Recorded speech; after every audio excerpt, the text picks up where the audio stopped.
Yeah, good morning, guys.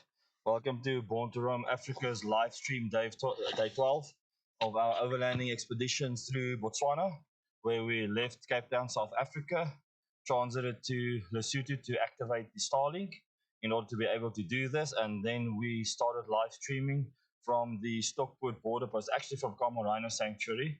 So this is now day 12. We are heading to Savuti. We missed the Magoto campsite yesterday and we stayed over here at the Mababe River Lodge. Please go check this out, guys. I would have loved to stay another night here. But yeah, onwards and upwards. It is a warm 32 degrees Celsius now. We've got 226 kilometers range in the tank. I filled up with the final 20 liters in the jerry can. So that's in the tank. We've done a total of 3,271 kilometers, and it is now 12:57. So we're just gonna set up the GPS for Savuti quickly. This is going to be nice thick sand. You guys are going to like it. And if you've been following our socials, you would have seen the damage report there on the front right tire that has a slash gash through it. It doesn't seem to be right through. The tire pressures are still perfectly fine, so it's not leaking any air, which is good. And then, like I said, I'm going to keep it as it is. I'll change it when I hit the tar road because the kind of terrain that we're doing and the speeds that we are doing is 30 to 40 kilometers an hour, and we are very deflated, 0.8 in the front, 1.4 in the back. So I don't foresee any blowouts on those speeds nor any damage to the rims, but I do have low alerts on my TPMS, on my Engage tire pressure management system, so it will alert me if it's going under a certain pressure, and then we'll have to remedy it. So this is 76 kilometers. Gonna reach the Mababe gate, head through to Savuti. Savuti is well known for the Savuti Marsh Pride of Lions, which due to the droughts that excuse me, due to the droughts in Botswana, they had to adapt in killing elephants. So there's a lot of documentaries on that. Very interesting. And that pride has grown so big that they've split into two. One stayed behind in Savuti, and the other one went more up to the Chobe area. So, guys, sit back, enjoy the ride. This is Born to Roam Africa, live safari drive in Botswana, coming to you for the first time ever. Raw, authentic, unscripted, unedited visuals, bringing you the content never seen before. So this is overlanding through Botswana, and here we go.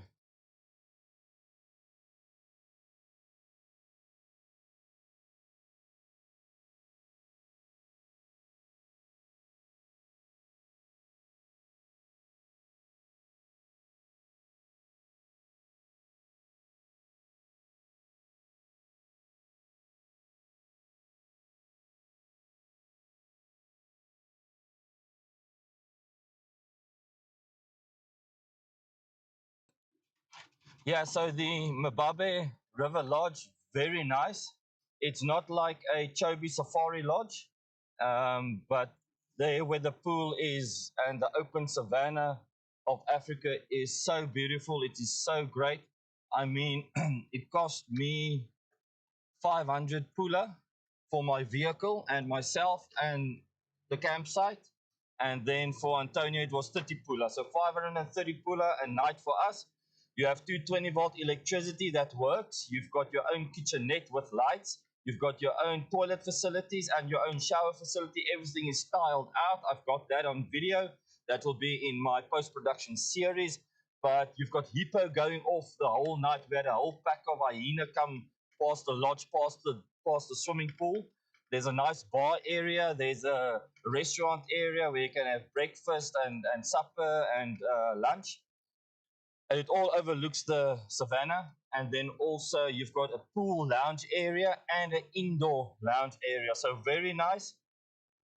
The breakfast is very basic, but that's all you need. You get a lacquer fruit bowl with some yogurt, basic cereals, cornflakes, all bran flakes, and you can make toast. You can order bacon and eggs, and yeah, that was pretty nice, pretty decent for a place like this. And the pool is majestic, really.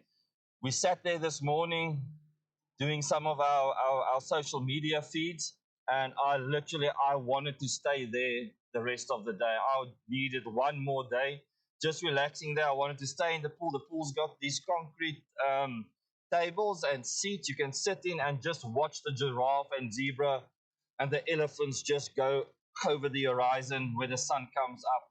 Awesome, awesome, spectacular. But yeah, we need to move on to Savuti today, Mababi Gate, and take, yeah. So I mean, and they are very affordable. It's a for what you get there and what it does to your soul. It's very, very affordable. So yeah, we enjoyed our stay there. We topped up all the batteries. We did everything we needed to do, and yeah, let's head to Savuti. And Antonio is just going to replay the activity feed of yesterday because as we end the feed, a lot of people are still super chatting, super thanksing, are subscribing, and we want to get them the recognition for that. And we've also got a new camera, so Antonio's going to start playing that feed. We've got a new camera angle today. We're calling this one the passenger cam. So this is our floater cam, cam 3. It first was a mud cam, then it was a wildlife cam. We upgraded the wildlife cam to the mirrorless camera, and then today we decided to make that a passenger cam. So Antonio, can you just cue the passenger cam quickly? And yeah, so that is the view. Now you can see what the cockpit looks like. Now this cable is very irritating over here, but it's the longest one we've had. We can actually take this one and put it on the back and take the 5 meter back one, but yeah, just bear with us, guys. But yeah, now you've got a real live view input from the back as if you're driving with us. And yeah, hope you guys enjoyed the stream. I hope we have some awesome sightings today. And let's head to the Savuti. I know it's Monday. I know many of you guys are working, and I know by this weekend's activities, man, I think we had such an awesome time this weekend with all the sightings and all the drama that I'm sure some people would have liked to take the day off. I'm gonna make this a bit smaller because yeah, just don't mess too much with it. So yeah, tell us what you think about the passenger cam, and then we've also got the front cabin cam. Should we resize one of them or remove one of them? Just give us updates on the visuals, on the camera selections and the configuration. Like I say, we can do anything with these cameras. I can't view the stream and make up my mind on what's good because viewing it on a TV will be different than viewing it on a mobile device. So yeah, just let us know, keep us updated so that we can bring you proper, decent content.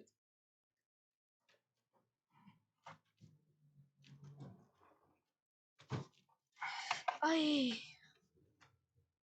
just got one. Yeah, but that's why I don't want you to mess around with that stuff when we start driving because I know you're going to click the wrong buttons because of the shakes and bumps. No, but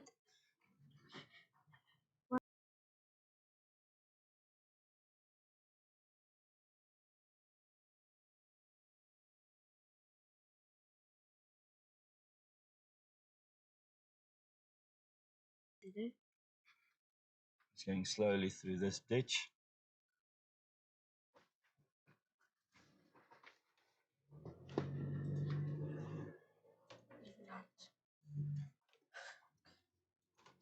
okay, finally. Let's begin over.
Okay, guys, so we're just changing the ND filter on the passenger cam. So also, but the purpose of this camera is purely actually for just to give you a view of the indoor camera, not of the road in front. So if this is not going to work, then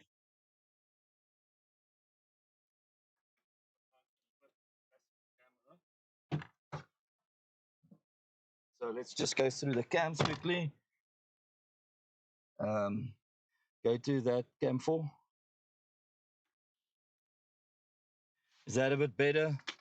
On the passenger cam, can you see a bit better out the window through the front? And then just go to cabin cam, cam 1.3. Yeah, that's fine. Okay, so just give us a report back quickly, Denzel, on the passenger cam. And what is that stargazer? Yeah, the black. Okay, wait here. Gazing star dreamer. Yeah, okay, cool, man. Your nurses are doing a wonderful job there in the Netherlands. Keep it up. I know it's a service. It's a major service to provide that care for people. So big shout out to all the nurses in the Netherlands. I hope you have a good, awesome day and that your patients don't give you too much issues. We are traveling now towards the Savuti, trying some different camera angles, and hope you enjoy the ride with us.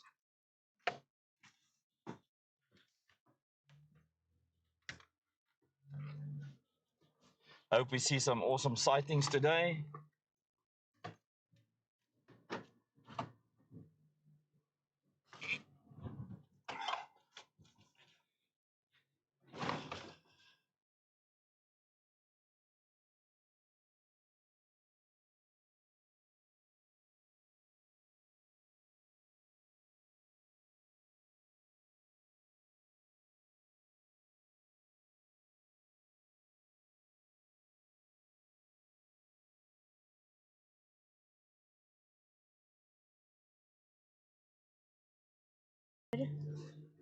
Okay, Denzel, how's that? We've got the front cam on there.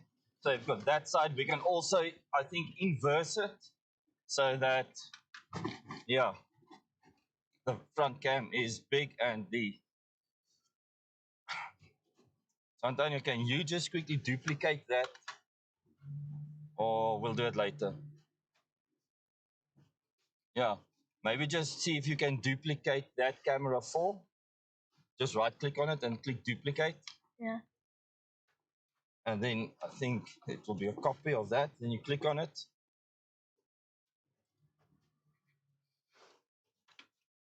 Okay, just say okay. Right, now you just Enlarge this. yeah, enlarge that one. Yeah.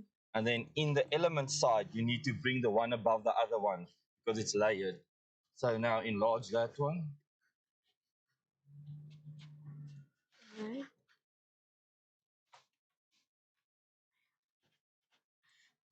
It's shaky. Okay, let me just stop you and help him quickly. What I can do? It's taking a bit long now.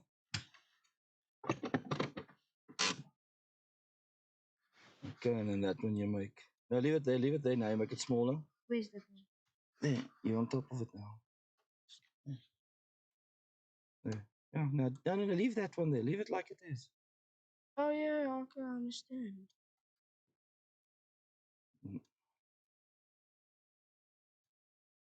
Let me just quickly. No, then you. Okay. Why does You it? must lock it in first. Thank Oh, you. okay. Thank you. There's the lock button. There we go. Okay.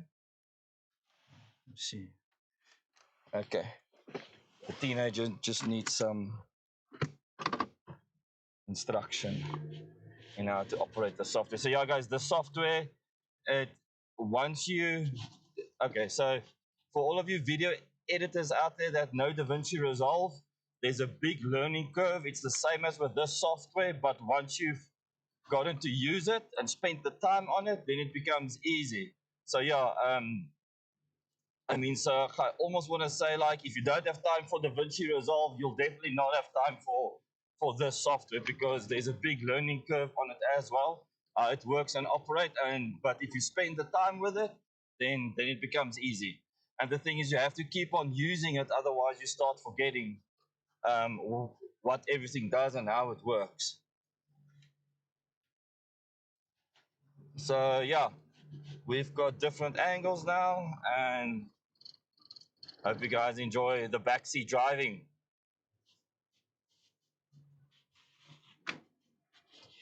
I just need to, I want to record this.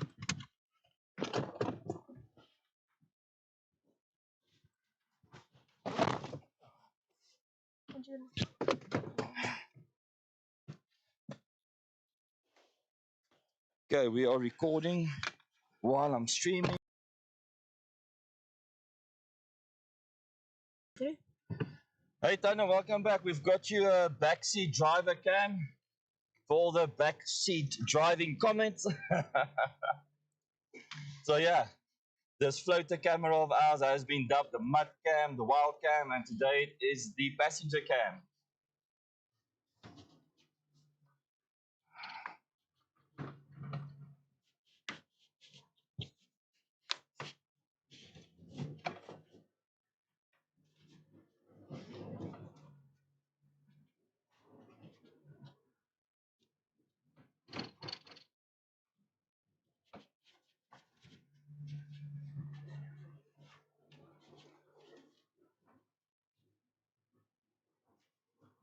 Wait, bye.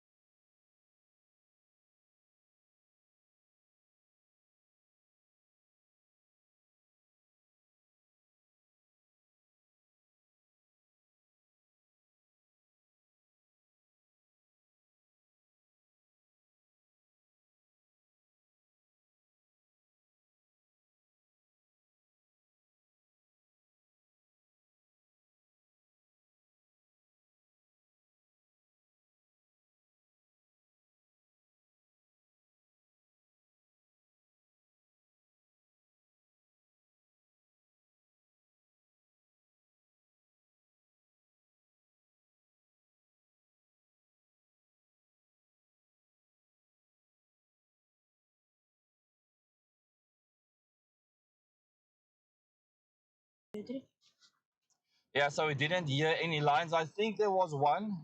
I'm not entirely convinced it was a lion, but the hippos, yeah, no, they went off the whole night, and we had a whole pack of hyena just crossed before the swimming pool area. But yeah, definitely a stopover not to miss. I don't know. Some people will say it's maybe too in the bush and not up to their standard. So I think basically maybe, yeah, it's different to Crocodile Safari Lodge in the fact that it's not on a main road, it's not in a village, none of that. But it is very bushy. But yeah, that was just, we enjoyed every moment of it.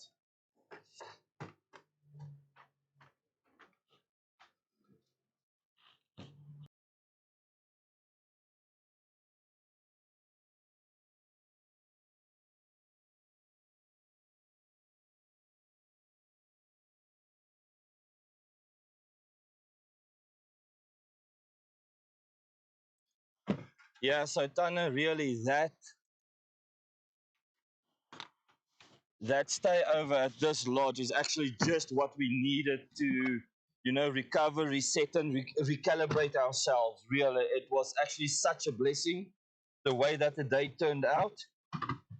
And Third Bridge, I saw there was a message from Third Bridge on my emails also saying that it was inaccessible. I probably didn't get that notification early enough, and they said that they will book us at either, I think, Northgate or Southgate. I can't remember. So I just emailed them back and said, listen, I only got your email now. We've already stayed another day at Southgate. If there's a possibility that they can refund us for that, so we'll see how that turns out. But they don't seem to full of nonsense with regards to that. So they did reach out to us, which is good. The other people that didn't make it to Takanaka, that went to Kwai, that phoned us yesterday while we were in Makoto. I tried reaching them last night, but I also see that they haven't even read my message. I hope those guys are okay. And yeah, hyena, my man, that medication that the doctor gives me that I drink at night, that knocks me out. And I told my wife this morning, I don't like being in that state because I want to be awake and alert if something happens in camp. So yeah, there might have been a hyena in camp, and I wouldn't even have known it. And Antonio, he sleeps like a log. Anyway, so something that I really need to get is I need to get myself one of those night bush cameras. I wanted to get the one from Bushnell, but I just didn't feel that the price you pay for it is worth the features and functionality and quality that you get.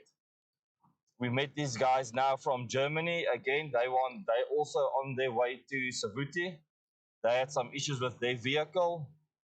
We helped them out with that. They just needed to clean the engine bay so that all the sensors and temperature gauges are clean because their vehicle was overheating. So obviously it didn't pick up the proper temperature. It didn't get the signal to open a signal on the thermostat to adjust the fan speed and the cooling. So we advised them to just clean out the engine bay. They did that, and now everything is working again.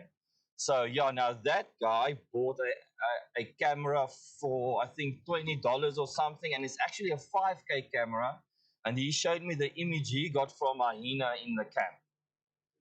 So I'll definitely stay in contact with him, get that product information. He bought it from Amazon, and yeah, I just feel in today's economy, and especially in the overlanding community, that people are starting to charge way more for basic equipment and accessories than needed or what the value it actually brings. That's just my personal opinion. Once again, you might have a different opinion, but yeah, coming from a technology background, working in technology as a software engineer, and also in an from an electrical engineering perspective, um, that's just my personal opinion. So here we go, some water crossings to start off with.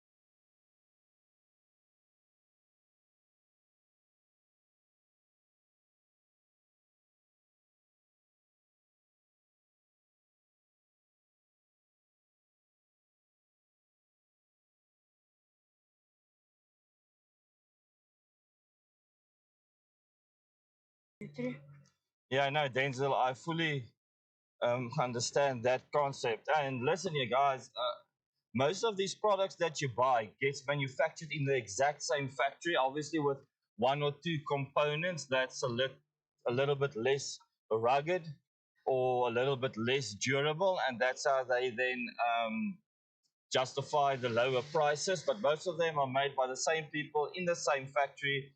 They just get a different branding on the outside. Like for instance, let me just check quickly through this here. I mean, if you want to go into product sales and stuff like that, you can find a good factory in China. You can get that product here. You can swap out one or two components, and then you can trademark it as your own. And then you can charge a much higher price for it. And that's what the industry is doing at this stage. So I'm not going to name any names or anything like that. But yeah, don't always think that the people with the highest price is the best product. Try these things out. Do a lot of research on them before you put your money into something that you might be that might end up as a grudge purchase.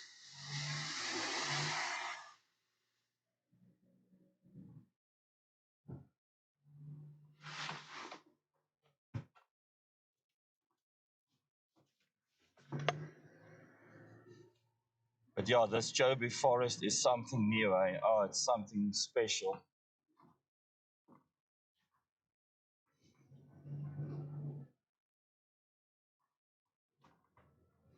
Meet me.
Right, guys, so we've got 68 kilometers to go. So nice 31 degrees. We've got 210 kilometers range in the tank. We're doing 13.8 liters per 100 kilometers since we've started the vehicle this morning. We've completed 3,280 kilometers. This is day 12 of our adventure through Botswana.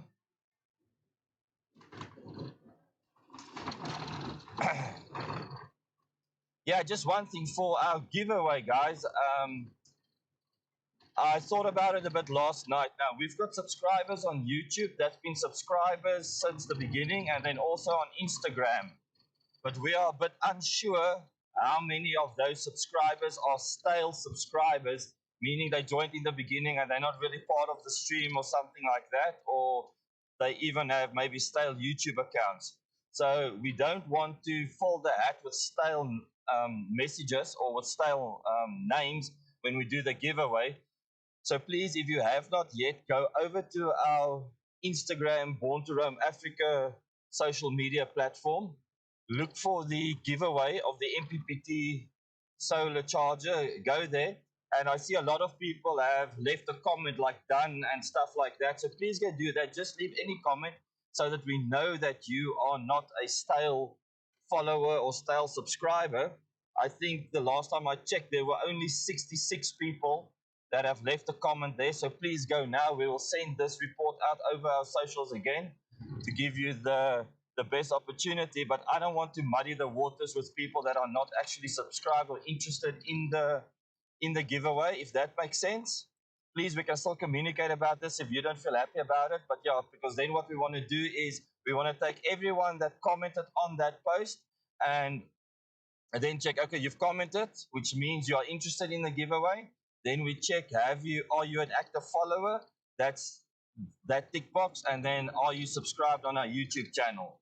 So yeah, I think the only extra step that came by now was to just leave a comment on that giveaway so that we know that you are actively subscribing and following us in that regard. There is a big exit route here. Let us know if that is okay with you.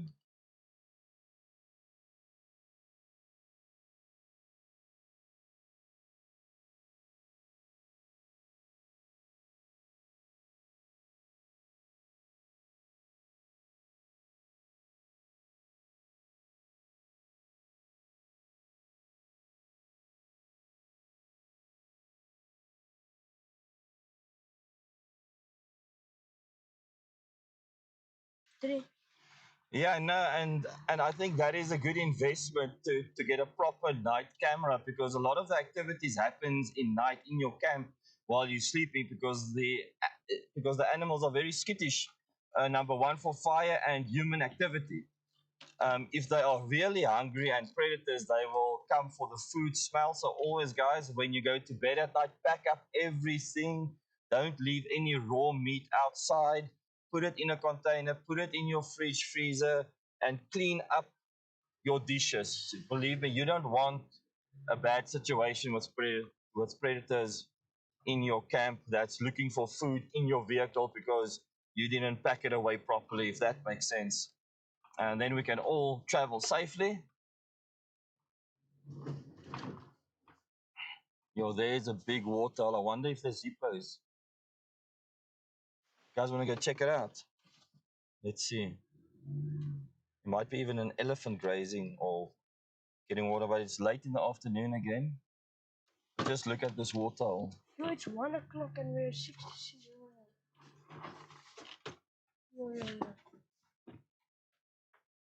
Guys, so we've just popped up to this waterhole quickly next to the road. Just shows you how much water there is right next to the road, and this is what the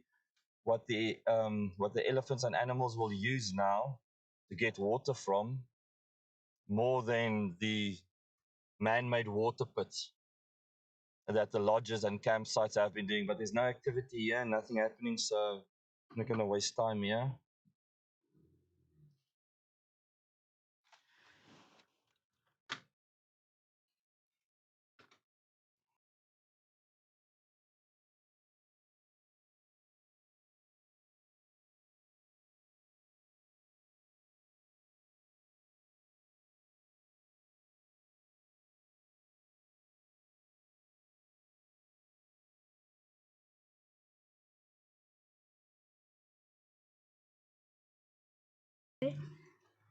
Okay, Denzel. So my personal opinion, I think if you know what you're doing, and if you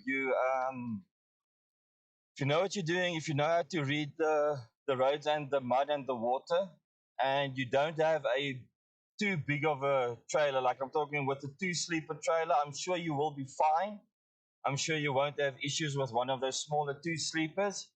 But I think the people with the bigger four-sleepers and stuff like that, I think they will have problems if you drive here today or the days that we've come. If you come in the next 2 3 weeks, I think it should be fine, depending on if any rain sets down anymore.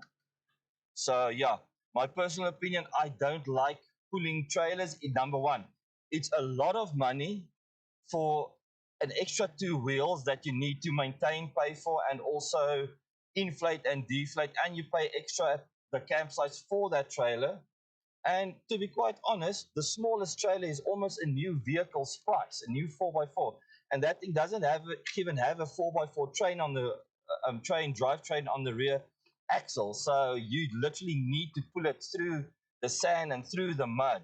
And now, one thing that I would suggest, my personal opinion, if you do have a trailer, ensure that that trailer has the same wheel size as your vehicle so that you don't have to carry two separate size tires, and then you can also carry less spares. So yeah, just my 2 cents on that. I will probably have to do a trailer sometime for my family's the way that my family is growing, or I'm more leaning to the side of just buying another 4x4 and putting another rooftop tent, and then me and my wife must split the driving, and at least you've got in two vehicles, carries more passengers, also two sleeper tent at the top. At least you've got a four-wheel drivetrain. Yes, you're still going to pay diesel for that vehicle, but you're also paying diesel for pulling that trailer through the sand without any drivetrain. So yeah, that's just the way that my mind thinks and contemplates about things. So just use it, don't use it, think about it, and maybe your situation is different, but we try to be as as economic as possible without wasting money. I know those trailers and caravans, they are lovely to stay in, but yeah, I'm thinking a better option for me will be a, just checking, there's a vehicle coming here, it's getting out of his way. Sharp sharp. So you see how fast they drive through here. So yeah, I don't know, for my situation, what I want is I keep this vehicle as it is, and I'll convert it into some time of galley or something for my family or sleeping quarters. And then I'd like to get like a single cab, long wheelbase vehicle. I don't know what that looks like, maybe a 79 or something like that. Not that I actually want a 79, I'd prefer more a troopy, but it doesn't have that long wheelbase. And then put a full live production canopy camper setup, home office setup in the back, and then use those two vehicles. So before I head towards the trailer route, I think I'll more start contemplating that. But yeah, that's my personal opinion and advice. Not everyone takes their caravans and stuff through this terrain, but yeah, just adds much more admin also to your vehicle. Right, this is where we turned around last night. We're gonna enter in here at the Mababi gate.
Okay, so I'll have a look at the stickers now and someone put mine also on there. So I just found out now. So for us, for one night in the Savuti or in the Chobe National Park, it's 845 pula. That's over and above your camp fees. This is just the park fee. So for one adult, one child, 12 years old, and one vehicle is 845 pula. Remember, you pay for 2 days. You pay for the day you are here and the day you are exiting.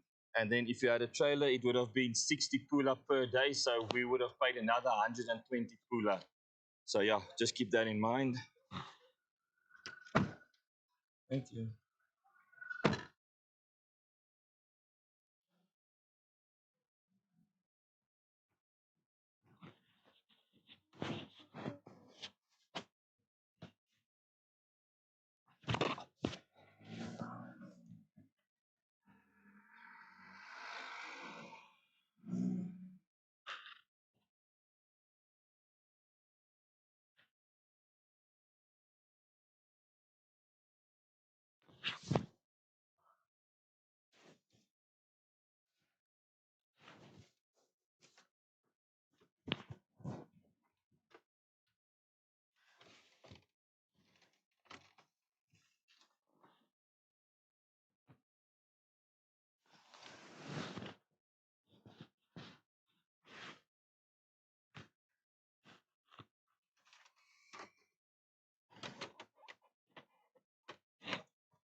Klaar gedekt.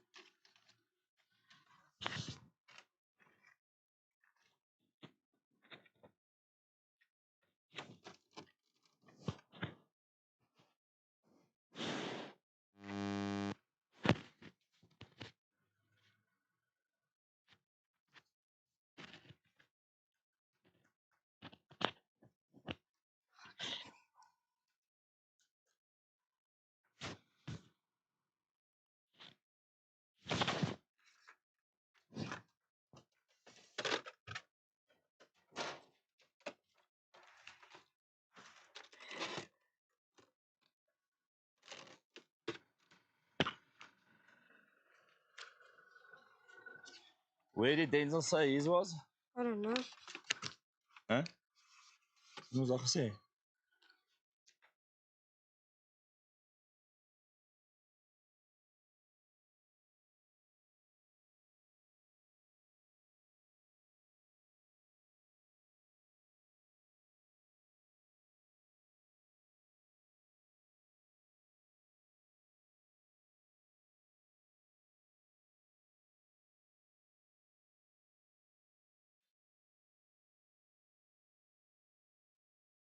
Laten we gaan helpen.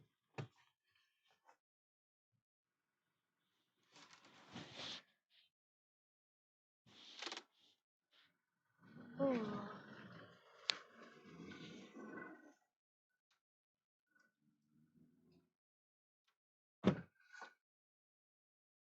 I just need to quickly pop up a camera, guys. Sorry.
Paha.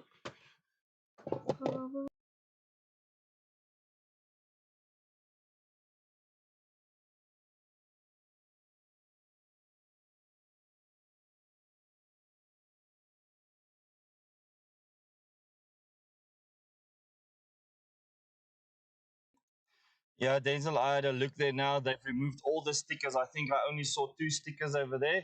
And when I asked the guy if I could put a sticker on there, he said, no, I must put it on the back of the board. And the back of the board, the stickers there are so washed out. Even ex-Overland sticker that was there, that was, how many years ago was that? 2, 3 years ago?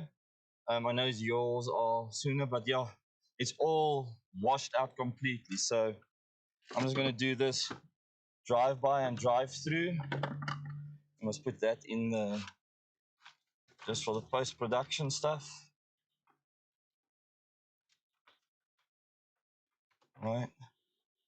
Oh yeah, and Tana the Explorer again. Thanks for that super chat, super thanks. Awesome support. Thanks, man.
I just want to do that.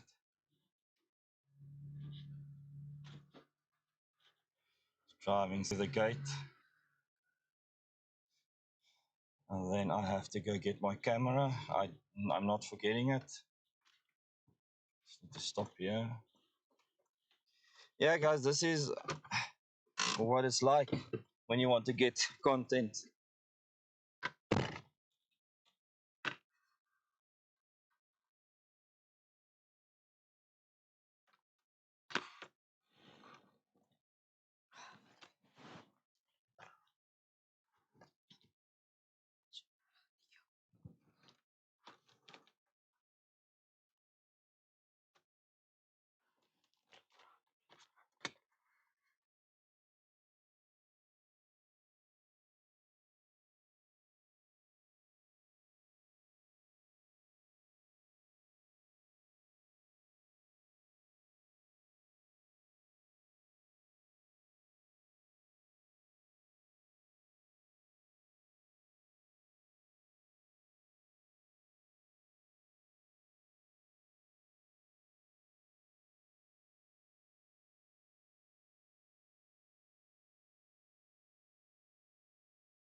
So yeah, usually I would have set up another scene from the front and do this whole drive-by again.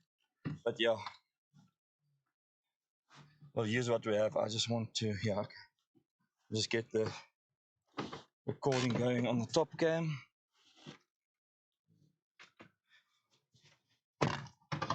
Okay guys, we are off. 65 kilometers to go to the Savuti camp. Entrance gate. It's 31 degrees. 204 kilometers range in the tank. 13.8 liters per 100 kilometer and 3,283.3 kilometers in total traversed. It is now 10 to 2 in the afternoon and we are strongly on the way to Savuti.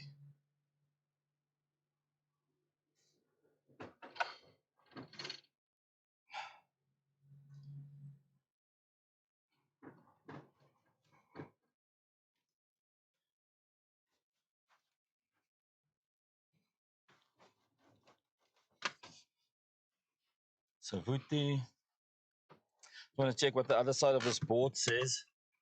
And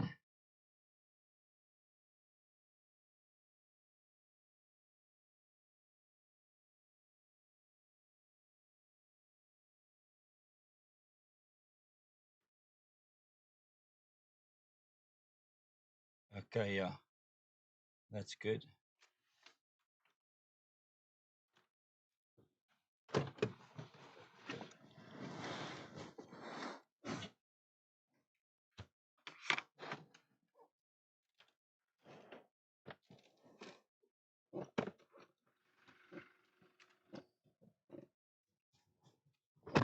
Yeah, so that road goes to Goa Gate.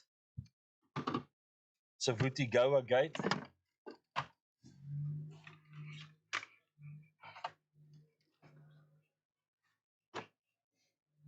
Is the cam and camera off?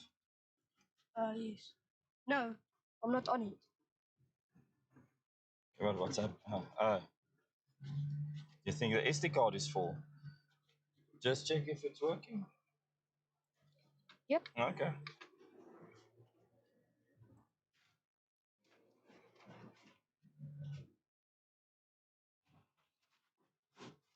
Guys, here it starts. The thick Savuti sand, and I need to be in four-wheel drive. I disengaged it when going over those bricks. I don't like being in four-wheel drive train while going over any kind of tarmac or brick paved road. Because especially when you turn, it will start chowing your tires and you'll hurt the train, well, according to what I've heard and gathered. But yeah, guys, here the fun starts. The thick Savuti sand.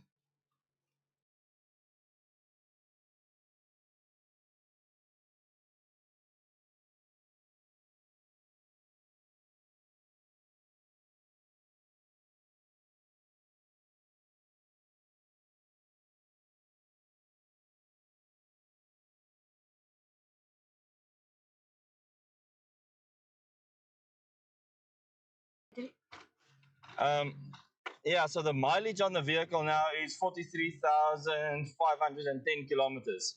That is the total kilometers it's done. And of that, it's done this Bavians, it's done this Botswana trail exactly as I'm doing it now. It's done it now. This will be the second time. So, yeah, this will be the second time.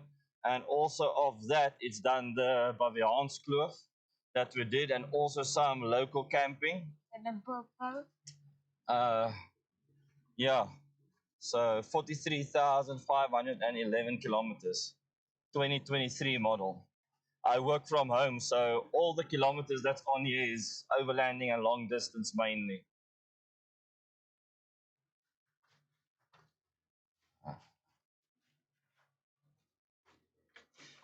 The way that the sand feels below the wheels, it's like riding on clouds. I don't know how to explain it. It's just such an awesome feeling to feel the feedback on the steering wheel.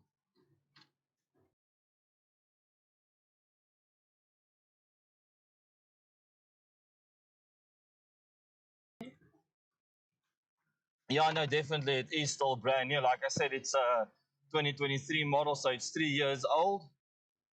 But yeah, most of the mileage is just long distance. I mean, we've put this vehicle now again through 1,800 kilometer drive non-stop.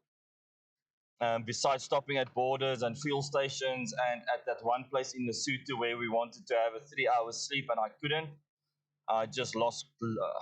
I say I make a joke about it. I lost consciousness for a couple of minutes, and then I was up and ready to go because we had so much stuff to do. And it's just chowed up that 1,800 kilometers, and it's chowed up the rest of the route, sitting now at 3,285.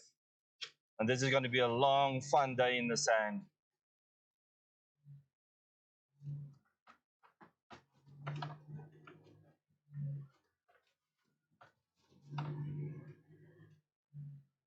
So yeah, glad you guys could join us for the live stream. Remember, you've seen it here first on Born to Roam Africa. Live stream Safari Drive. And we've got plenty more trips coming up, guys. And we've got upgrades to the vehicle. I've already been in discussions with some people with regards to that. We're going to upgrade this vehicle's broadcasting system. And we're going to see where it goes. And when I say I've been speaking to people, I'm not sponsors. Hashtag Born to Roam Africa, not sponsored. Everything done and paid for by ourselves. And also installed and configured by ourselves, except for the accessories like tire suspension and air intakes, snorkels, diff breathers. And guys, I just had a look at my airbox this morning. That will be on the post-production series. But you can see the engine bay is just full of mud, right to the top. And where the airbox is, there's just mud everywhere. So it definitely went that high. And for those of you who do not know, your normal air intake usually sits in the wheel well, which is much lower. And I opened that airbox up, and the air filter is dry. You don't even see a spot or anything of even a water, any existence of water. You see nothing there. It's dry. There's obviously just a couple of bugs being picked up by the snorkel duck mouth at the top. And that's it. So definitely a good investment for this terrain. If you are planning on coming to Botswana this time of the year, it might be different next year, but it's definitely a good investment. Um,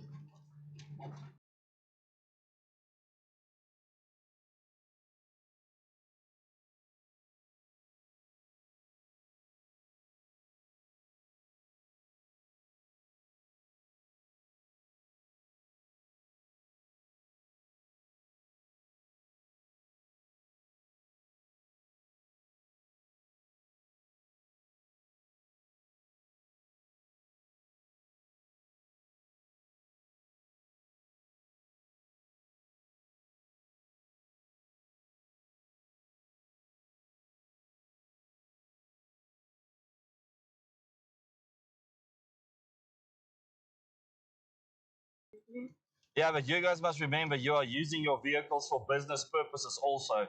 My vehicle literally sits in the garage. I do school runs and I do shopping runs just in my near vicinity. So most of these kilometers are off-road, overlanding, traveling kilometers because that makes up most of it. But I know, Denzel, you've got a landscaping business, so you drive to clients to and fro a lot. I also know you, Tana the Explorer, you also do a lot of, I don't know exactly what you do, but I know you travel a lot for your sponsors or something like that. So, yeah, that's why my vehicle also, I mean, the normal person does 15,000 kilometers a year without traveling on their vehicle. Then when you take it up to a person that needs to see clients, they can easily double or triple that per year. And then if you add in your travel, that then puts it up there. So yeah, having so many kilometers on the vehicle, that's very good, Tana. And yeah, that's why we buy these Toyota vehicles, because we don't want to trade them in every second or third year for a newer model. We buy them to keep the upgrades. Otherwise, every time you trade them in, you have to do new upgrades again or transfer those parts to the new one. But yeah, here we go. Some good discussions happening in the chat, people. Please, this is only our opinions, and this is only our personal experience. So we are not saying there's only one way of doing it. We are just sharing our stories and letting the community know what we are experiencing. So please get involved in the chat, bring your opinion, bring your questions, and I'm sure someone will get to that with a proper, will lead you in the right direction.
Yeah, no, thanks for that explanation. That is pretty decent. That is understandable. So yeah, and that's why you had to upgrade your tires, your suspension for after that Naipan road. It's been taking a beating. So yeah, safe travels further with your vehicle, Tana. I know she'll still bring you to many places and safely there for you and your family. And yeah, keep up the good work.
Yeah, guys. So this bush is nice and thick. Like I've said it before, and I'll say it again. I have never ever seen it like this, and I can guarantee you the wildlife is just behind these bushes, but you can't see through it. And just one thing to note: I spoke to some of the locals here, and they said that they are still expecting the floods from Angola to come down. So they are expecting if even if it doesn't rain anymore, well, this is what they are saying. Even if it doesn't rain anymore now, there are still more water going to come down. So like in 2 3 months when that water comes down, there's going to be less roads accessible. So please check your itineraries, check um, the Facebook social pages on all the drive bots and malware Botswana and all those pages for updates, and also watch the Angolan weather. Watch Angolan weather, watch Botswana weather, and look at the patterns, and then follow the right stories. And ensure that when you do see a post, the post might be recent, but the image might be very old. We've come across a couple of those posts, and then which someone commented, "Yeah, but this post is 6 months ago," and so on. So just do your due diligence. Don't just do a he said, she said thing, and you'll be fine.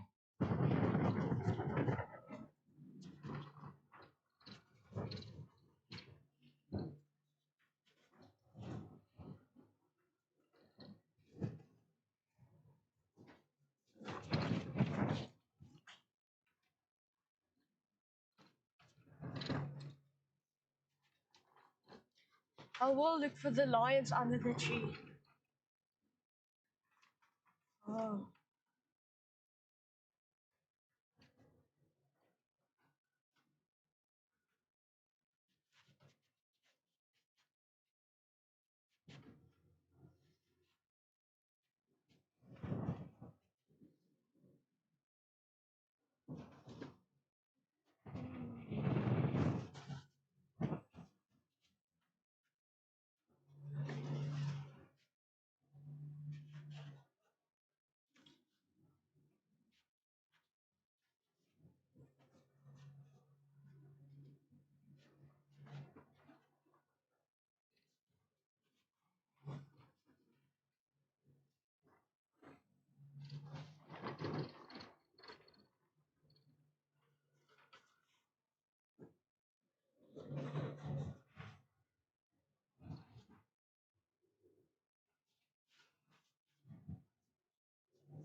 Yeah, so 2 years ago we came here at the end of July. I think it was the end of June or end of July, and it was even drier. It was so dry, and that's also bad. The best animal sightings we ever had was 2024. So yeah, guys, we are wearing the OG Born to Roam Africa shirts from our trip in 2024. So that trip was exactly the same time as now, and we had the best animal sightings. This year, the terrain has changed completely. So 2 years later, it's changed completely. No, wait. 2024 was completely dry. That was our June July trip, right? And we didn't have a lot of sightings because of that dryness. I think it was 2023 when we came through here. It was the exact same time, and then we had the best sightings, but the bush wasn't as green and thick as it is now. So you aren't guaranteed wildlife as a seasonal thing because the seasons have changed dramatically between the past couple of years.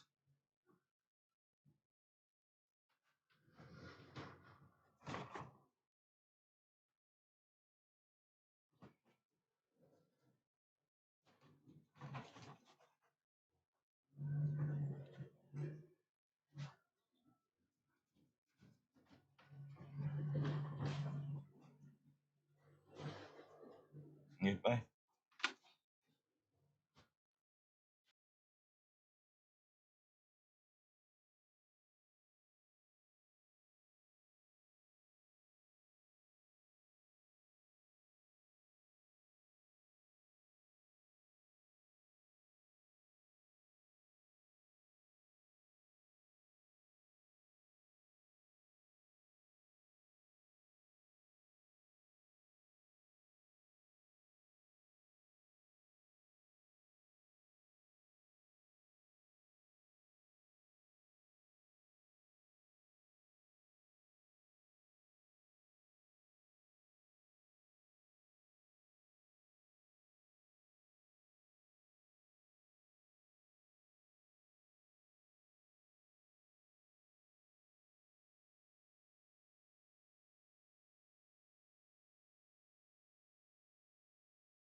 Yeah, also, I agree with that, Tanya. The thing is also, if you want to see wildlife, then go early in the morning. Currently, the sun rises here at about 6:30, 6:39 a.m. So if you can go on your game drive then between that time and 9 o'clock, you are more than likely guaranteed to see wildlife. Unfortunately for our trip, we are doing too many things at once for the hands that's available. And Antonio is really pulling his weight. I must tell you, this morning, I came out of the ablutions. The tent was packed up. The ladder was packed away. Everything was done. Not just packed away, it was done properly. I couldn't fault him on anything. He did the dishes and everything like that while I was backing up storage and doing filming and doing all those things. So he's really pulling his weight. But yeah, even still, then I just so even with all of that help, it's still not enough to go on those early morning game drives. Yeah, so that's the unfortunate thing about what we are doing now and how we are doing it. But we will get more efficient in the future. I've already got a lot of ideas for that. And then so this morning when we had a lekker breakfast there, went back to camp, and then Antonio asked me if he could go swim, and he was just swimming and splashing around the pool. I took that time to put some diesel in. I did the recording of the snorkel and the air filter while he was having a jaw there. And then when we were done, before we checked out, we just shot those reels in the pool. Man, I would have loved to spend there another night. That would have really done us good. But yeah, We're staying the night at. Antonio just wanted to say that he was twisting my arm like crazy. So good. But we are staying 2 nights at, what is it called? Chobe Safari Lodge. Looking forward to those pools and those upgraded facilities. The first time we were there in 2023, I believe it was. It was already great. In 2024, they were doing renovations, and then we went to the other side, but that was also just as great. So we couldn't fault them on that. So yeah, they've got two facilities. Oh, so which one are we going to? The first one.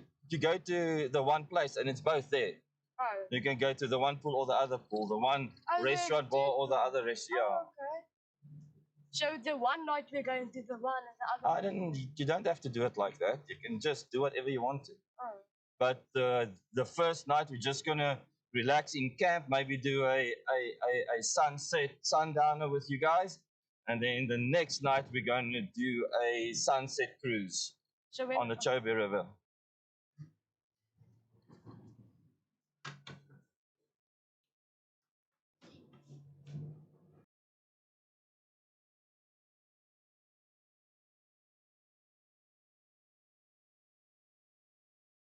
Yeah. Okay, guys, just so a new thing with Chobe Safari Lodge, if you do book a campsite or probably a chalet or anything with them now, they include one activity. I've asked them not to include any activities because I want to do that when I get there to see the fees, but now you can't book there without an activity, and it's an activity of your choice. We always do the sunset cruise, so I told them to assign me on that one. And yeah, so I know some people have received a invoice, a performer invoice, and they said no, but Chobe Safari is too expensive to go there anymore. They don't know what's happening. And so I told them, just check it out. There's an activity included. And yeah, and then it makes it all worth it because believe me, you are going to do one of those activities. I think one of the possible activities is a trip to Vic Falls, and you can choose. And then also, I think Elephant Sands also has a policy. They include a breakfast in your stay, which is non-negotiable by what I could have gathered. Yeah. So you have to do that. And the dinner? I don't know if I can't remember if it was the dinner or the breakfast, one of the two, or you could choose. I'm not sure. But you can see the ground here is very moist, so they've had a lot of water here.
Yeah, guys, welcome back. We've got 53 kilometers to go to Savuti. It's still 31 degrees Celsius.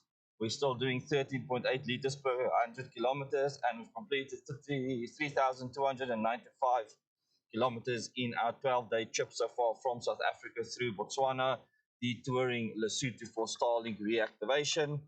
And the uh, engine temperature is sitting nice and cool. We are doing about 30 to 40 kilometers an hour at the max. And then, yeah, the grass is tall, tall, tall. Would I I'm just thinking now a lion just Yeah. bounces out here. I think we Yeah. should just close the windows, put the aircon on. I don't think that will happen, but you never know. I think there's so much food and stuff now in the Savuti that that shouldn't be a problem. I want to check that this aircon is set properly. Yeah, is on. Everything's right.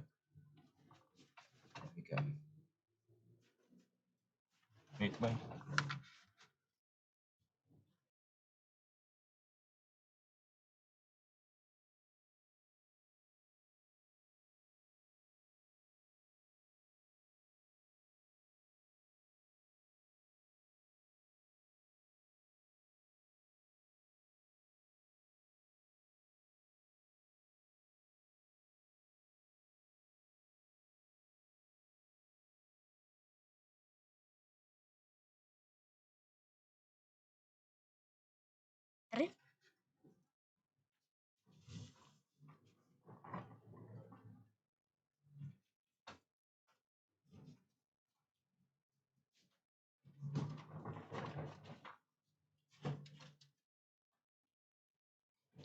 So, guys, just a quick tip, a note, or a tricks of the trade.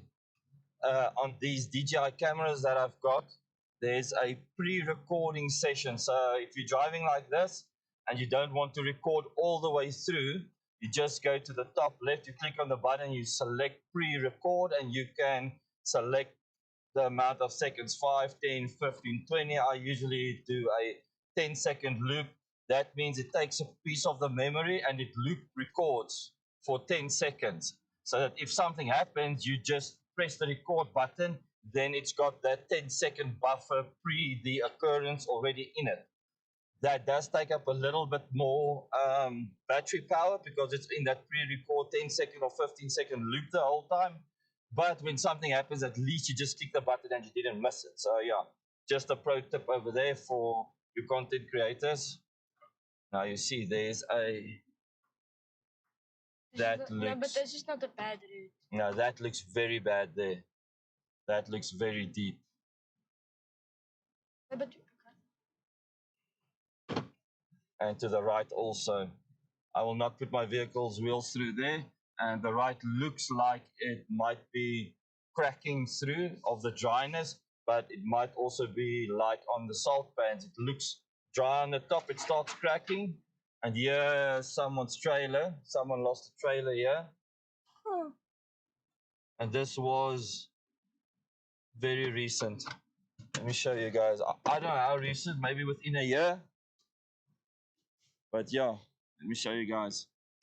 See there? Yeah. Someone dropped the trailer here.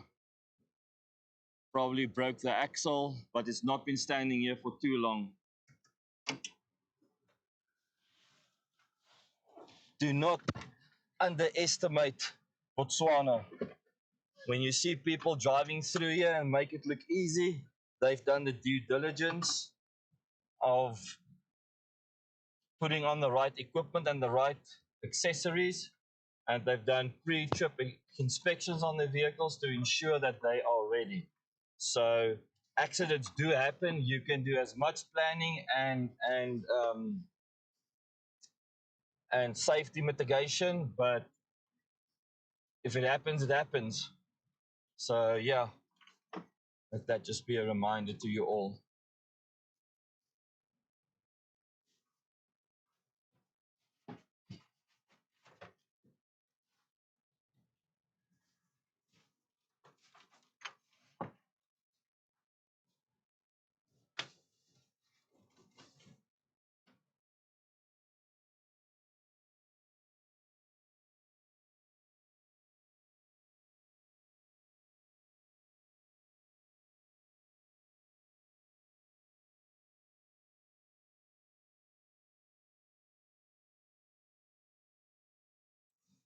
Yeah, so that's been then what, less than 2 years. December 2024 to December 2026 will be 2 years. So that's a year and a half that it's been standing there.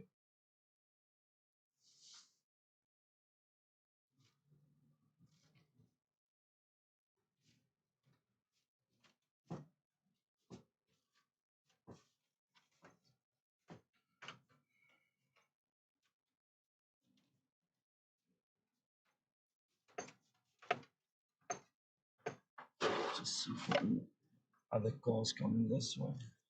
You see, this looks fine.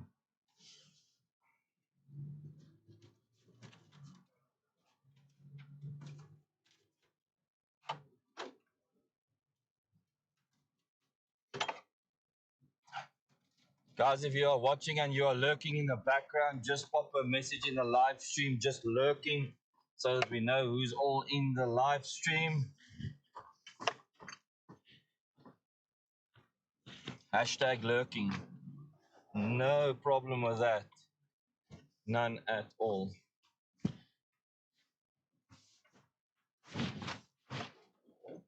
So another thing, guys, if you wanna support the channel, we've provided some ways to support the channel, and you can either check in the description of our live streams. I think I only started adding it from day 11 or 12.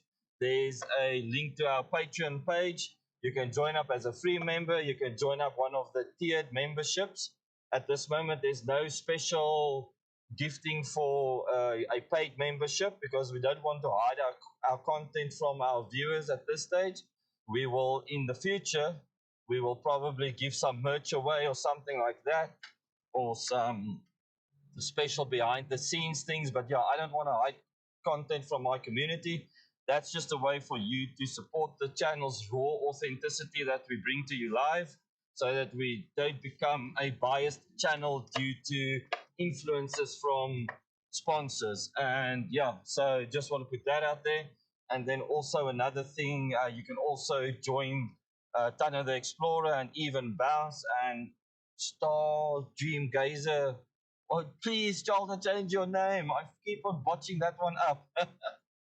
The Stargaze Dreamer, following their footsteps, and Uncle Jan following their footsteps for doing super chats and super thanks on our videos. That really goes a long way.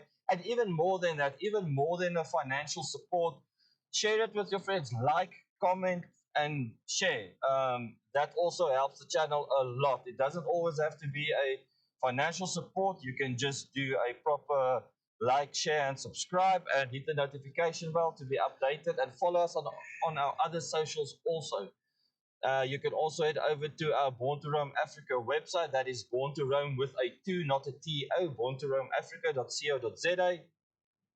We've got some trips there that we've personally done, and we can assist you and help you with planning your trip. And also, if you're not confident enough to do that trip yourself, we can obviously work something out to just be another vehicle in your convoy to assist you through the land and to navigate you through here. And yeah, what we've noticed, I've spoken to this German couple this morning. What we've noticed is a lot of the 4x4 people, a lot of the 4x4 rental vehicles that gives the vehicles over to people, to foreigners, aren't educating them properly on how to use the 4x4. And one of the biggest things that I thought wasn't actually a point to talk about, but one of the biggest things that started happening was that these guys don't know how to engage for low. Literally, they do not know, and they tell me that no, they weren't shown how to do it, or they were, but it was probably so rambled down because it's just become a business, and I've ticked my boxes as a salesperson or as an instructor, and there they must go off and struggle with the vehicle. So yeah, most of the people that struggled on this road did not know how to engage for low, and then also they did not air down tires, and some of them didn't even have tire pressure gauges. And we want to stop here and pick up this rubbish that I don't think someone threw it out. I think they probably just, it fell off their vehicle when they were getting out while they were stuck or something like that. So let's do our good deed for the environment today and pick that up. I mean, yo, if you guys have been on the last 2 days stream, I mean, we had side steps that were ripped off vehicles. We had front bumpers that were ripped off full of mud in the sand. So, yeah, the Okavango Delta has really taken its prisoners or its victims.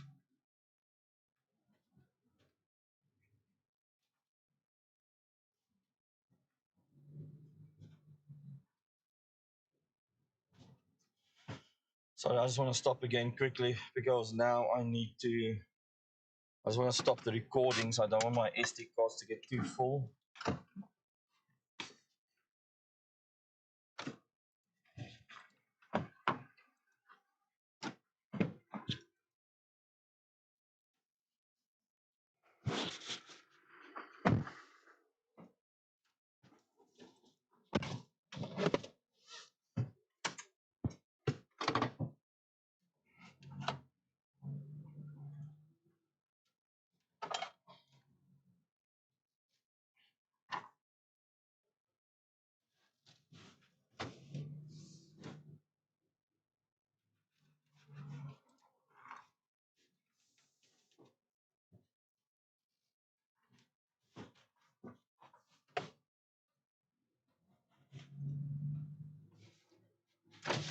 I want to get myself some of this fresh Savuti bush air. We're not in that tall, high platform grass.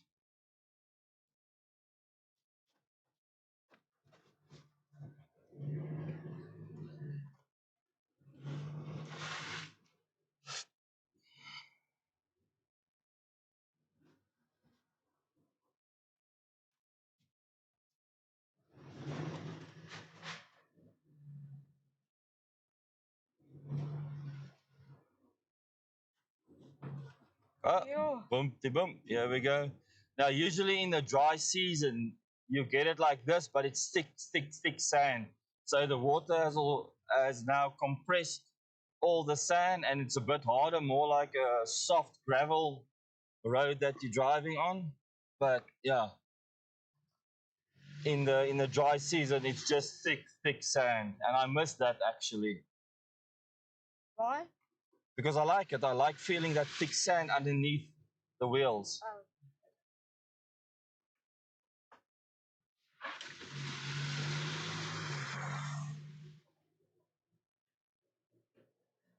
I'm gonna check the tire pressures. This phone of mine has gone into sleep mode. Okay, yeah, we're still doing good. We're still doing good. Not losing air anywhere.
Yeah, so the people we met this morning again, we actually met them at the Kwai Gate.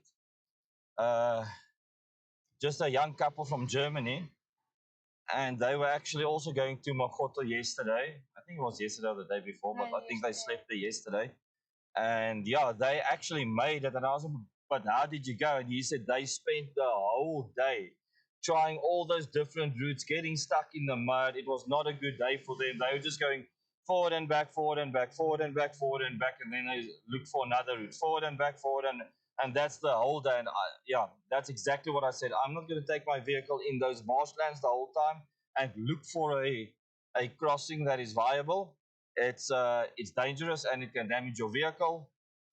And I think the decision we made yesterday was Yeah, the yeah. correct one to make. The best. And what happened with them is because of all of that, their vehicle started overheating completely. Their aircon wasn't working. And so I asked him, did that happen before Makoto or after? And he wasn't sure. So I told him, okay, because you did what you just told me you did, just take some water, maybe the fire hose or a different hose if there is, and just clean off all the sensors and clean under your hood and bonnet because that temperature gauge is probably not reading the temperature properly and not opening up the valves required for your cooling. And he said, no, okay, he'll do that. Um, so he did that. He also phoned the rental company, and those guys advised him the exact same advice. He did that, and he came back to me to the pool, and he said, thanks, man, that worked. Everything's working. The aircon is working. The temperature gauge is fine. So, yeah, guys, please do your due diligence in your checks and understand that these are all mechanical components, and they can get interfered with mud and rain and sand. So take care of your vehicles, and then it will take care of you.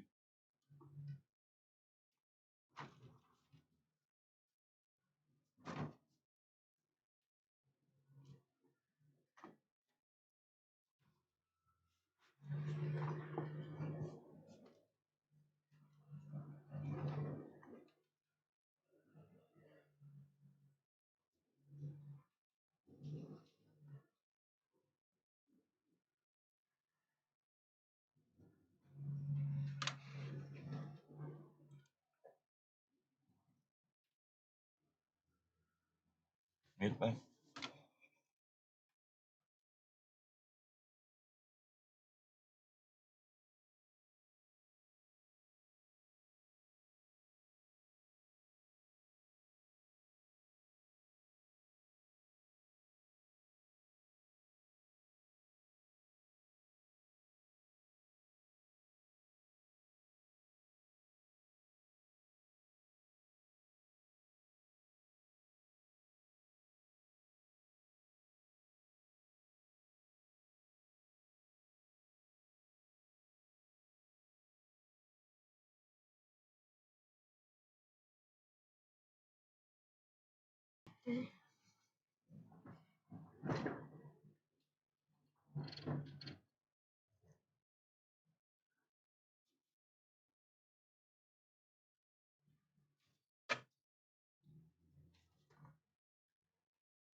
My lip was yet.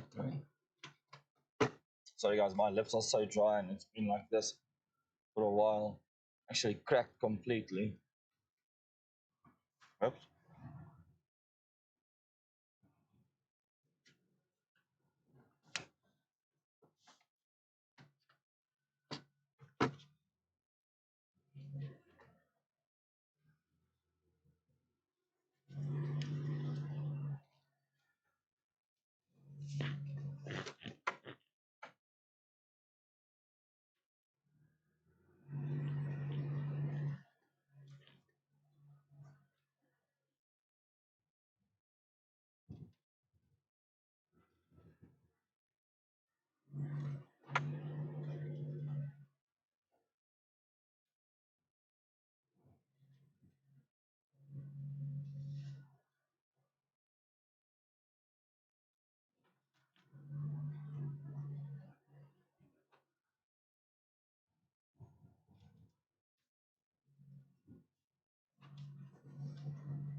nog unmute.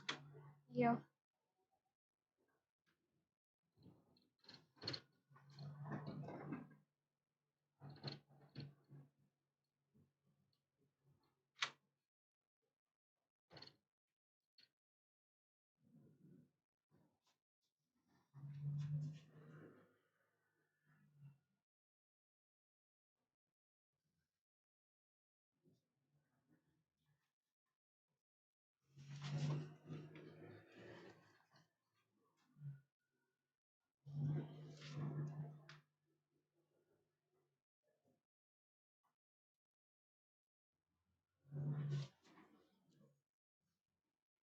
Sorry, yeah?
Right, guys, so we've got a little baby giraffe here on this side. Just take the roof cam off and show. No, I'm gonna just take, I think the rear cam.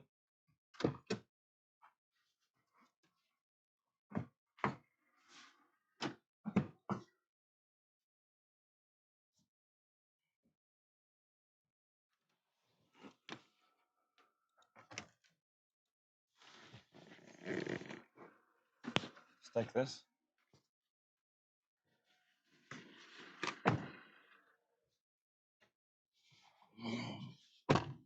Oh yeah, there we scared him. Where's the selfie stick?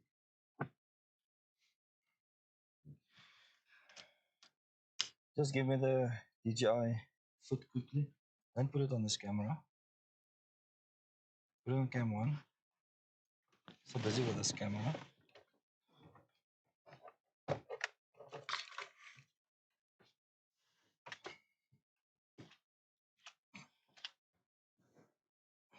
Ag nee.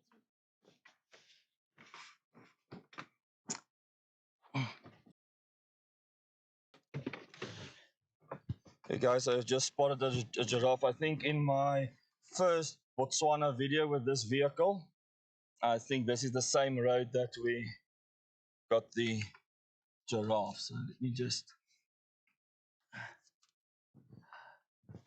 stick it up there. Just get it a bit. So yeah, I don't know how good you can see that. Yeah. It's already Forward. made him a bit skittish. I'm just going to move forward slowly.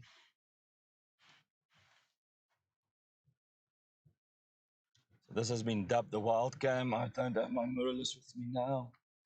Want to get here. So there you go. Can you see now?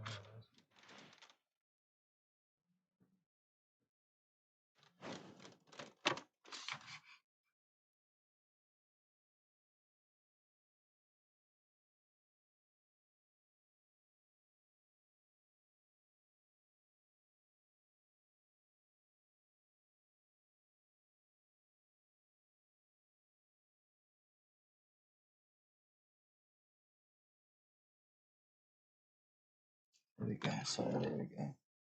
Ek moet sien op ons skerm.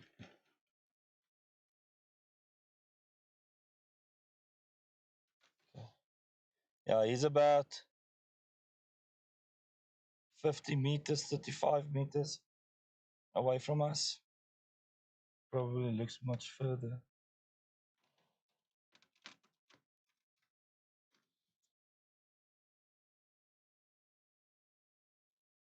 Okay, guys, well, that's the first sighting for the day. A nice little giraffe. Cam 1.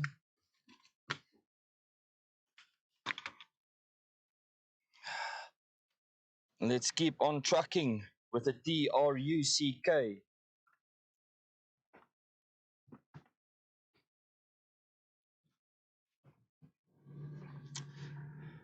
Bye, giraffe.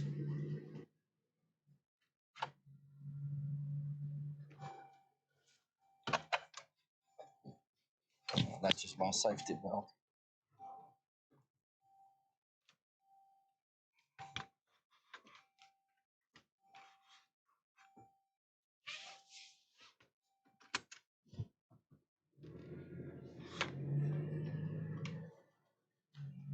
So cameras was op. Een.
Okay, guys, so I hope you enjoyed that first sighting for the day.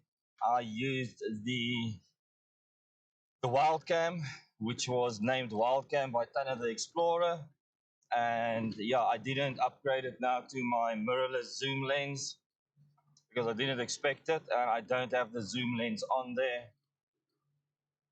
But yeah, let's see what the rest of this day holds.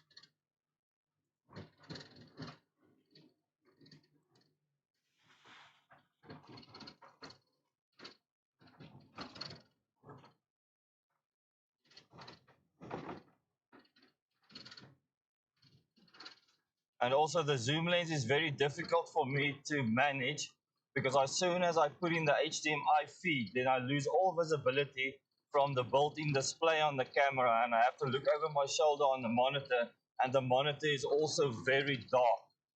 So I can't really see if I'm in focus and things like that. I know yesterday it turned out very well, but not as smooth as I'd like. But we'll definitely fix that. And I know how to fix that so that I've got a proper display on the camera, not using the default display, and then also put out a clean feed through the HDMI, because I don't like that focus square with the two triangles. I don't like that being on the screen either. But yeah, this is our first proof of concept, and I don't think it's going too bad.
Zet net cam 1 op en unmute my.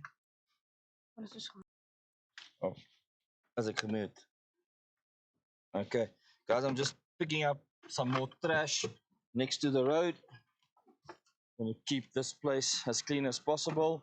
And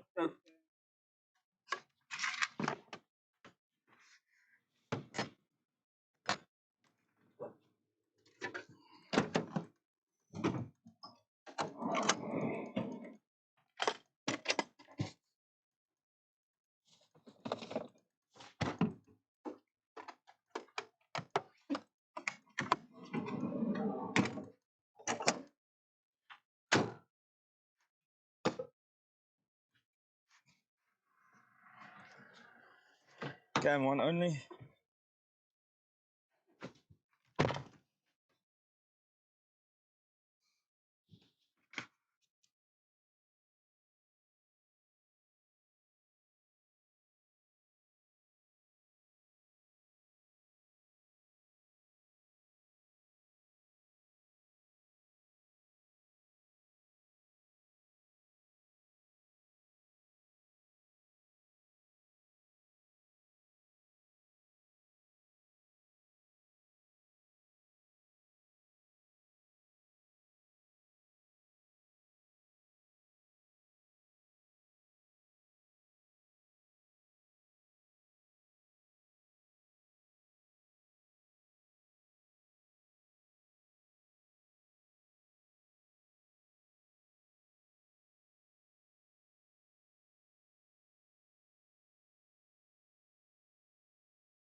The guys who just picked up some more trash next to the road, and I just need to quickly get a video shot of the wheels because I haven't done any filming so far.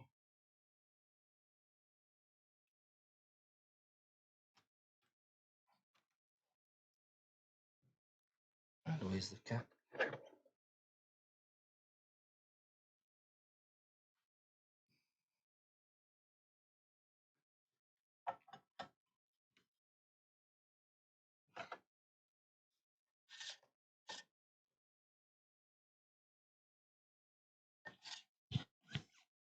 Oh, because it's no signal on the roof. No signal on the roof. You guys are just going to change a battery quickly.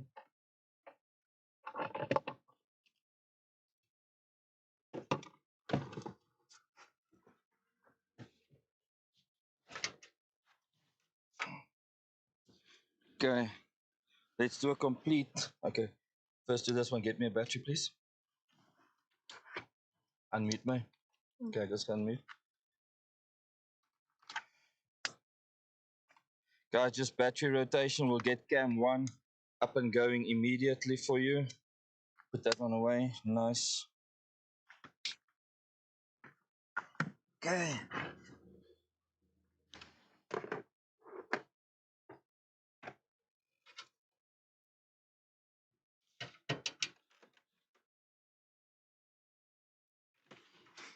The cam 1 should be coming through now. Let's also do this one. It's getting very low.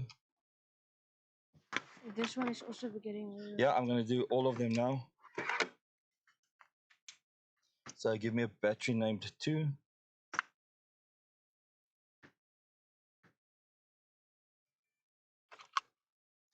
Put that one in there. Well, these devices are hot, hot, hot.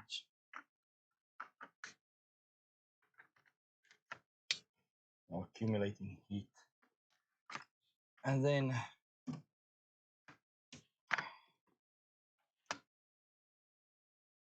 okay, now the final one.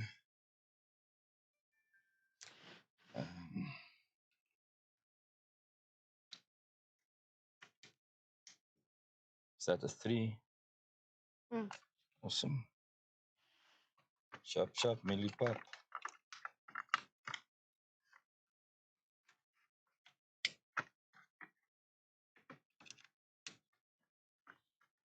And I just want to fix my safety belt.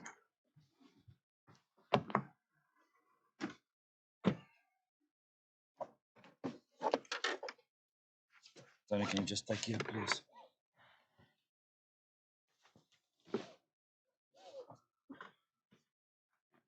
Okay.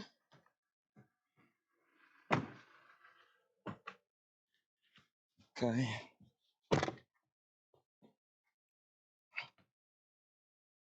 Thank you.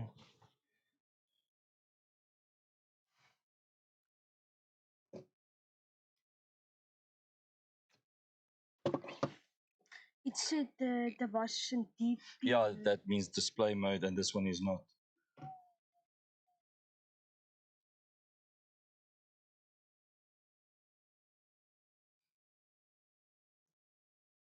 I think that camera move you pull with the names is confusing it because you got the same name and it might say, oh, okay, I don't know which one you actually want. Okay, so be that as it may, guys, we are going on now. Okay.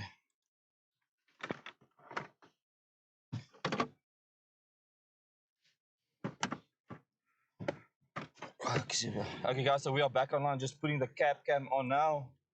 I just want to get some outside footage of the wheels going through This the. one is not off. I just went on now, so it's going to go on now. Seems like there's some fresh elephant dung in the road, or it's just no.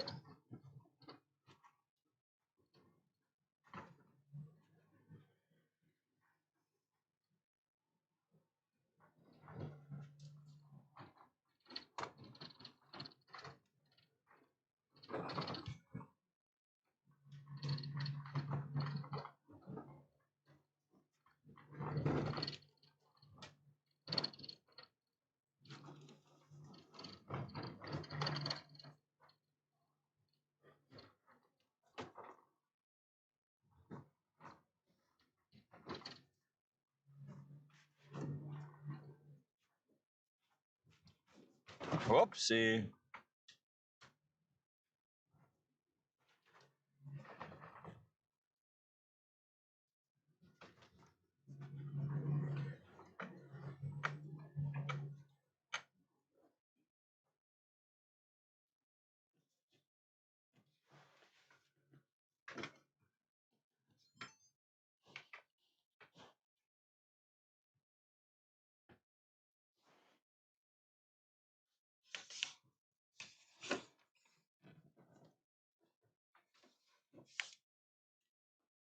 Yeah, so let's get it there.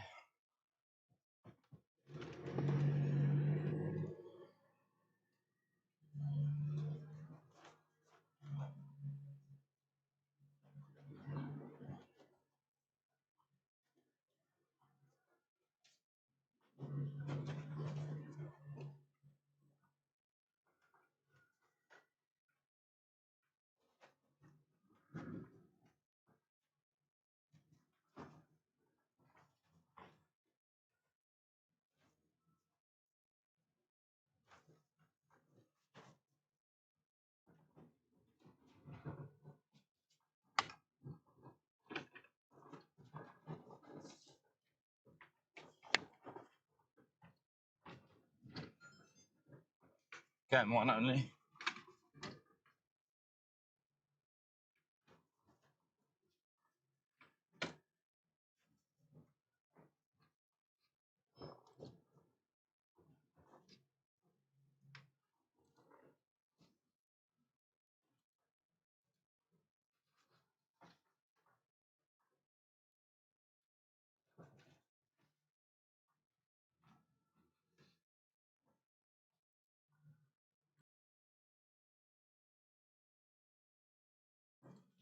Take it for verloor me.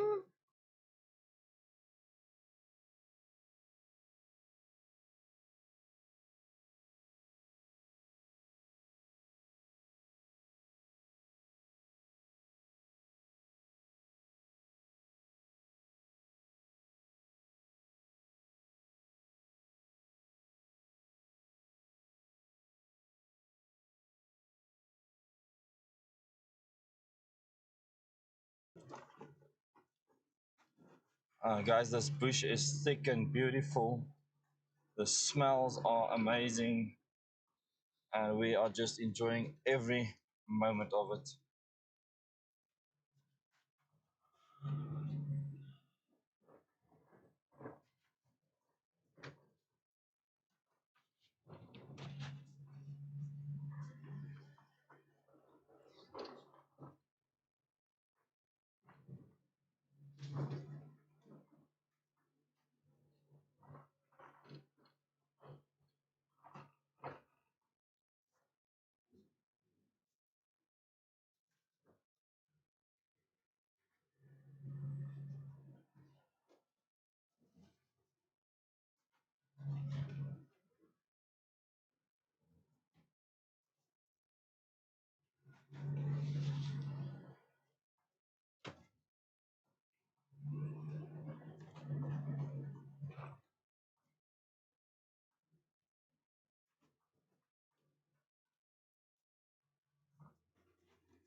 Want to get some recordings going, guys, on the cameras. It's busy streaming while I am here. Don't want to get home and then I don't have the footage that I wanted. So this. Okay, here we go. Cam one only. Yeah.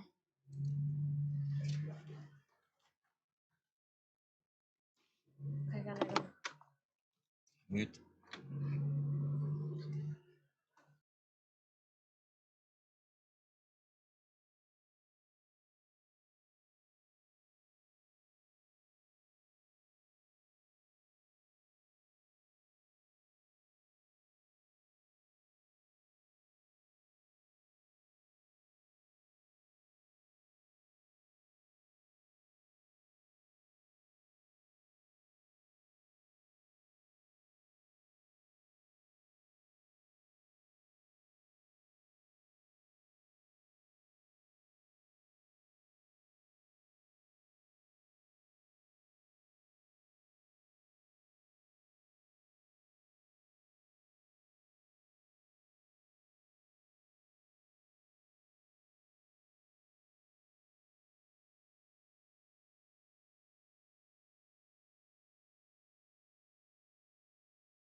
Come on. Okay, guys, so we've got 38 kilometers to go till we reach Savuti. It is 32 degrees outside. It is 3 minutes past 3 in the afternoon. And we have 175 kilometers of fuel left in the tank. No reserves in any jerry cans. And we have done 3,309 kilometers thus far from South Africa to Botswana, detouring Lesotho for Starlink reactivation. So that happened. And yeah, so far the day has been very good to us. We had a giraffe sighting this morning, or a bit earlier actually, in the feed. And yesterday we had a lot of giraffe, zebra, we had hippopotamus, we had impala, all those nice animals. And I just need to do a camera setup quickly for this. Otherwise, I'm going to have to do it handheld the whole time, and it's not going to come out the way I want it to. So just bear with me. Give me the brown cloth, please. Oh. Oh, thank you.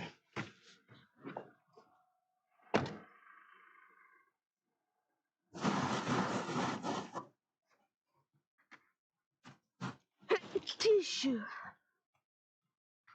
Okay. And then can you just give me that towel, please? Ugh. This thing is now full of sand, so just put it down carefully. Okay. Good, thank you.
Hey guys, so sorry, I just fitted a camera on the side for post-production series. Cam one only.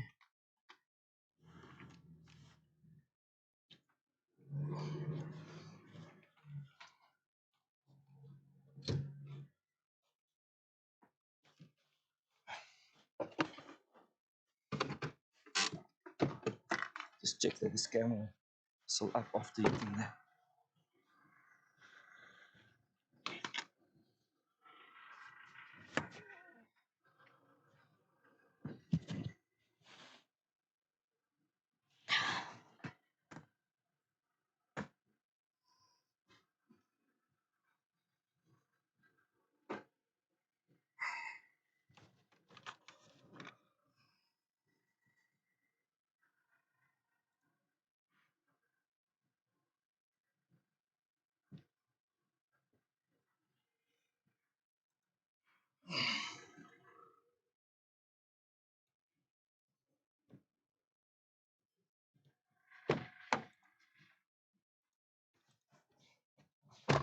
Okay, that's fine. Just clip the bush. Right, here we go.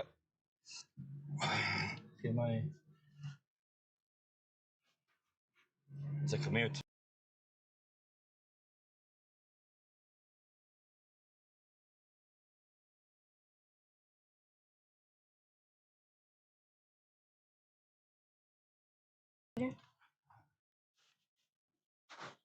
Come in only, ne? Yeah.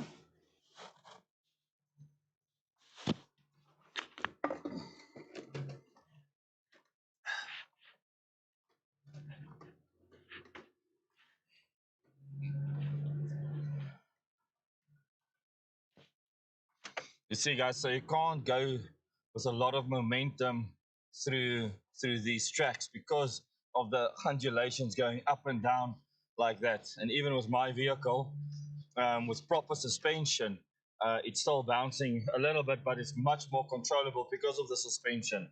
Now, usually, if the sand is still okay, but it gets in places where it's double, triple, four times thicker, and then your first intuition will be, hey, I need momentum. And then that's going to be a very bad day for you. And then, especially also if you're driving a trailer, that thing's going to bounce around like crazy behind you. And then it will bring you into a lot of trouble. So just go slow through here. If you feel you get stuck, just assess the situation and then either reverse and try it again or deflate your tires even more, go for low, and then just pace it through easily.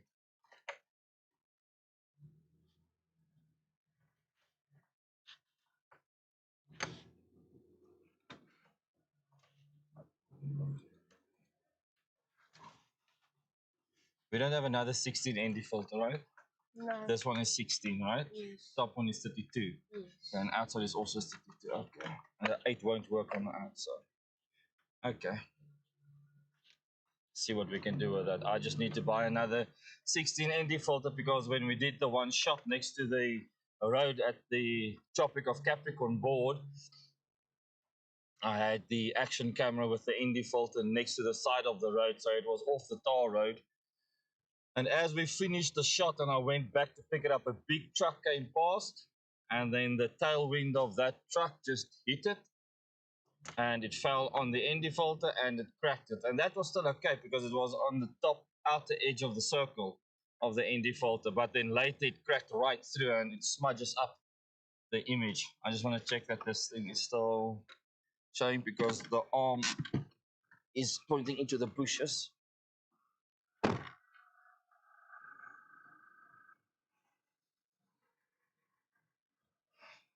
Antonio, gee my gou 8 vinnig asseblief.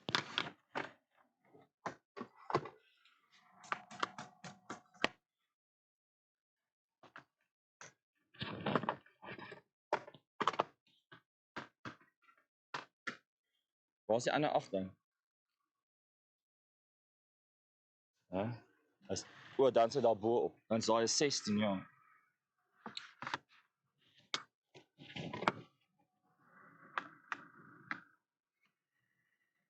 Nee, okay. So vat jy so. No, 8 is not working. Let's stick to 16.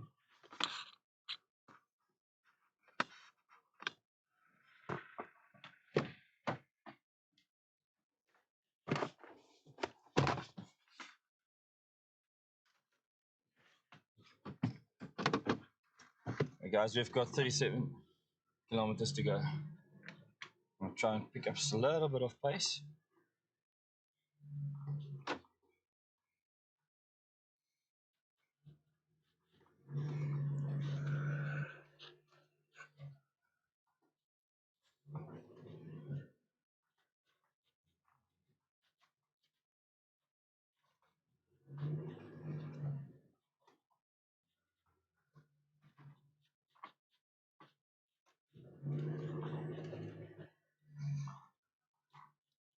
Cam on 3.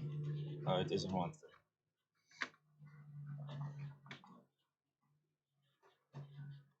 Are we gonna have a river crossing?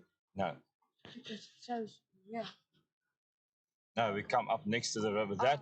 So that river there, the last time we were here 2 years ago, was bone dry, and we had a nice brunch in that river. But I think there's going to be water in that river. You cross it. If you cross that river, you head from Savuti towards Lanyanti or Tobolos that we are going.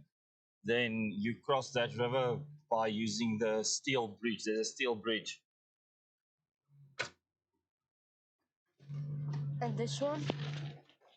No, that's the same one.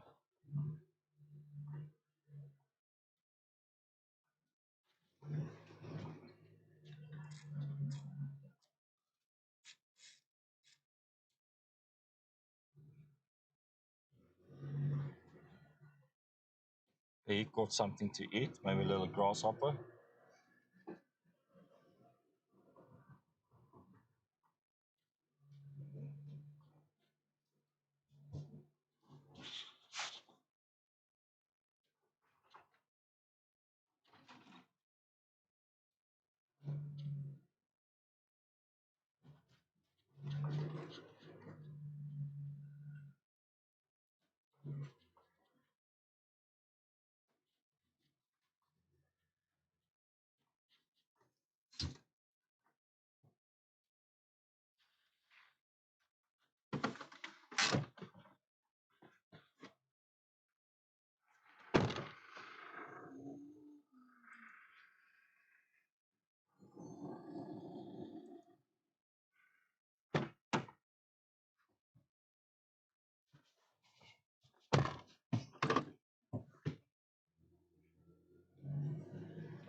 Yo, the sun just came through the clouds now.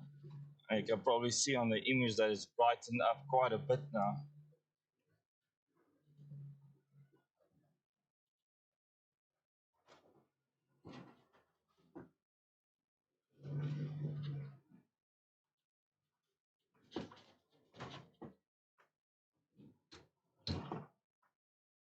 I can just hear the branches hitting against this ND filter's glass, probably scratching it to bits.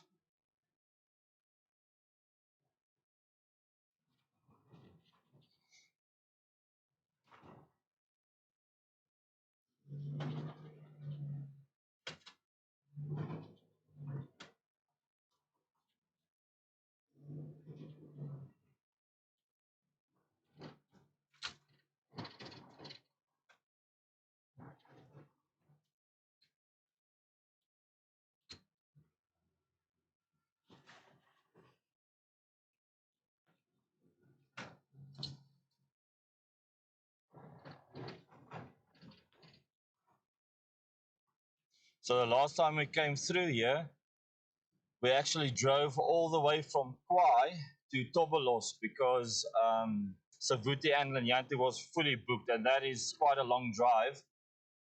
So today we are moving from Mababe River Lodge, which is closer to Makoto than to Kwai. So we're driving from there to Savuti, which is quite a nice distance. It's not too much, and the road isn't too bad. I mean, thick sand, but yeah, nothing that any 4x4 or even a 4x2 can probably make it through here. But then just have another vehicle with you for the deep sand if you do get stuck. But so far, it hasn't been treacherous at all. I think the rains have definitely changed the terrain and hardened it a lot than what we are used to. Come. Then it just goes lies in the road again. Look at and again. Okay, okay. Let's play hopscotch with this guy.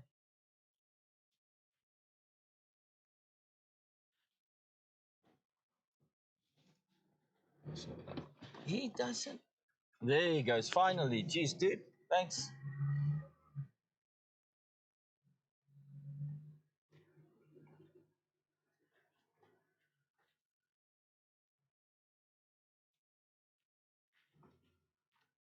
And we have another pedestrian.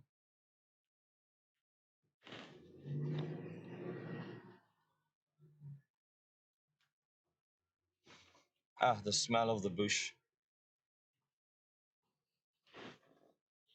So, guys, we know it is a Monday. The weekend is over and it's time to work. I know most of you guys are at work or on a lunch break or something like that, or a tea break. And hopefully, we can lighten up your day by showing you some of this. And I hope it doesn't make you depressed. I know a lot of you guys over the weekend had such a lekker time with us while you're having your braai and your cold ones, or a potjie and a pizza.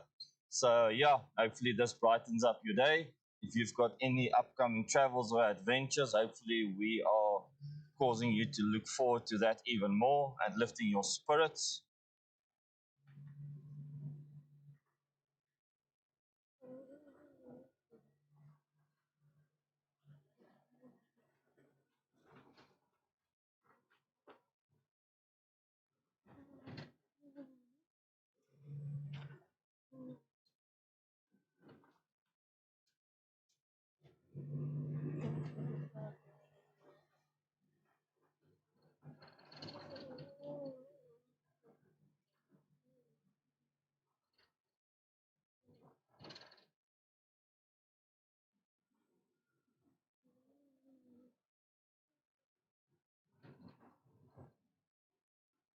I just want to thank everyone that is I just want to thank everyone that's subscribing and following on Instagram and YouTube. Thank you for entering our free giveaway. If you don't know what's that about, go look for the post in our socials on Facebook and on Instagram. I think Instagram is your best bet. You will see it there. It's the MPPT 75 volt 15 amp Blue Smart solar charger. You can have a look at it there. Follow the guides. Please add a comment on the post so that we know that you are an active follower and an active subscriber interested in the comments. Otherwise, we'll have stale subscribers and followers enter into the competition, and that will just waste everyone's time. We're thinking about doing a live giveaway on Kubu Island, the final night of us in Botswana. That is a couple of days away. And yeah, so please go and do that. Go check that out in your own time whenever you've got a chance. And please like, follow, subscribe, share, repost, do all those nice things. It helps us, it helps the channel. And we are 33 kilometers out. Another nice sandish road here. This vehicle has just been chugging along, guys. 3,314 kilometers. Wet terrain, potholes, thick sand, mud, water. It's just been chugging along every day for the past 12 days.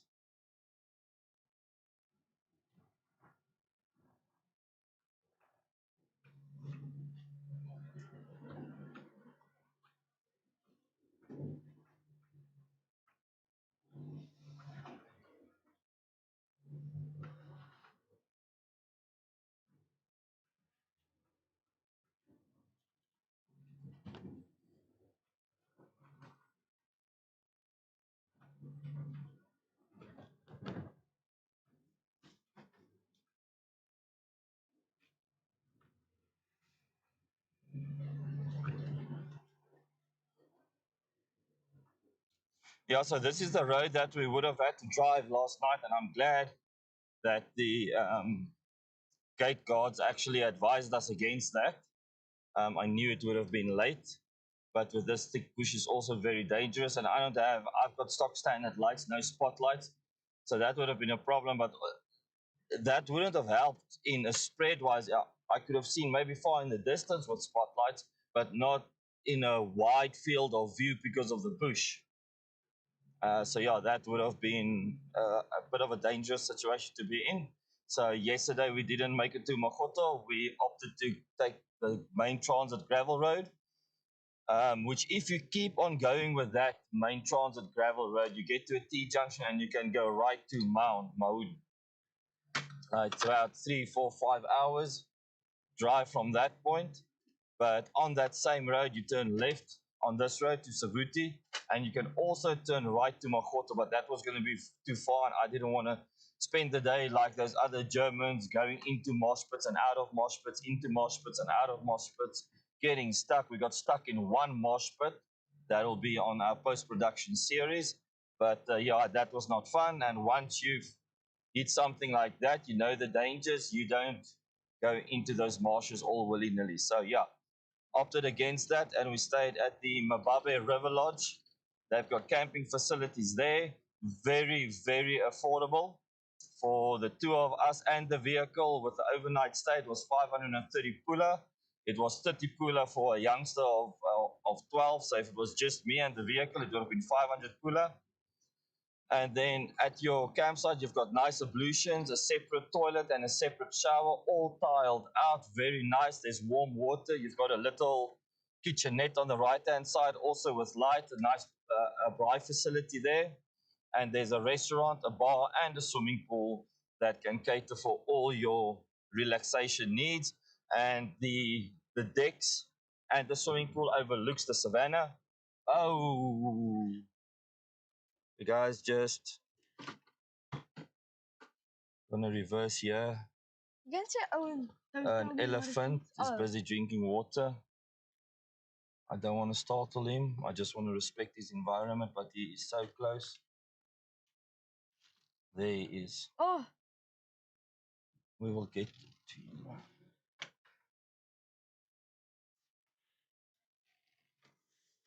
he's right there. Is that in frame? Yes, in frame. Are you guys happy? Nice big Ellie. You see, now I need a camera on the left hand side, which I don't have.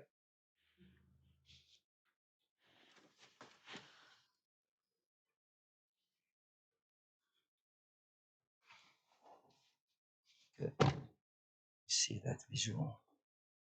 I want to see him there. Yes.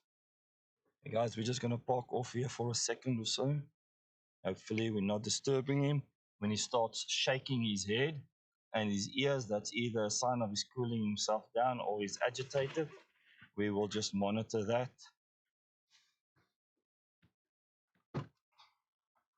It doesn't help me getting in and out of the vehicle for my camera stuff.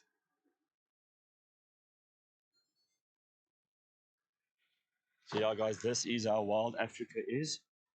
And in previous years, in a little bit drier conditions, it would have been a different story. You would have seen much more of them.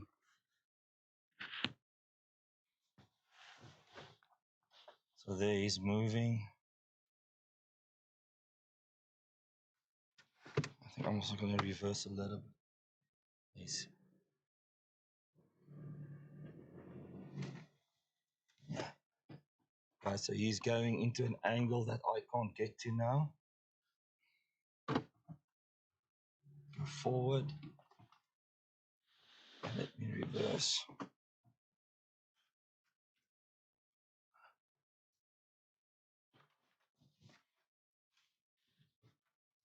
No, there's just bush. You can say, oh, whoa, whoa, whoa. Okay, whoa, he's whoa. coming up right behind us, guys. I'm just going to move away.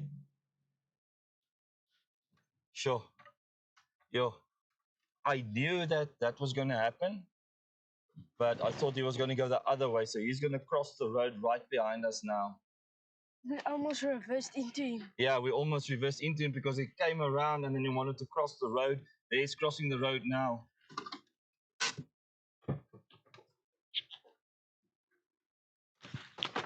Yeah, man, that's beautiful. Sorry, guys.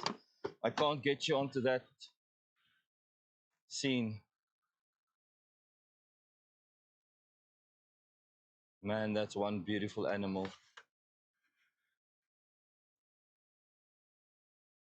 If I reversed even more, we might have gotten it for you guys, but sorry about that. Let's just take it a bit slower. Up ahead now. You see, I was... Now we're gonna get... Okay.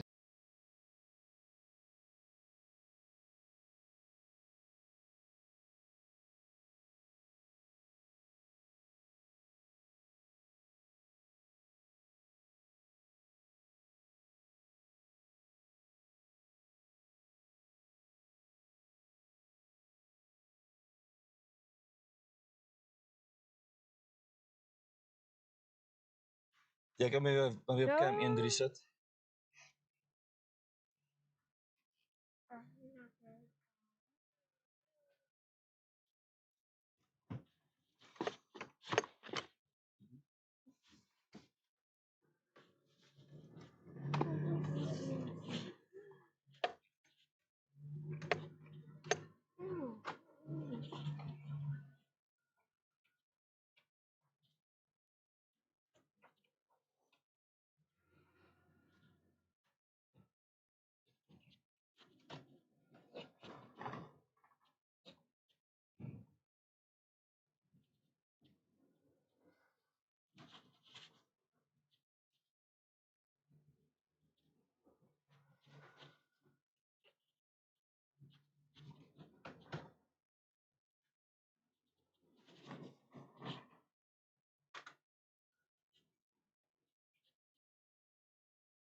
Yeah, that's because the sun is behind the trees now. And as soon as it comes out, it's going to either increase the shutter speed, which is going to give you a very sharp, unnatural feed, which I don't like. But let's see how that works out.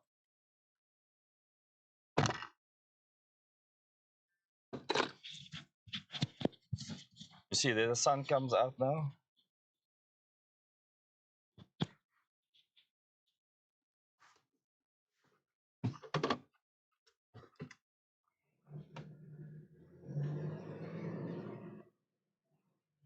How did you guys like that elephant sighting?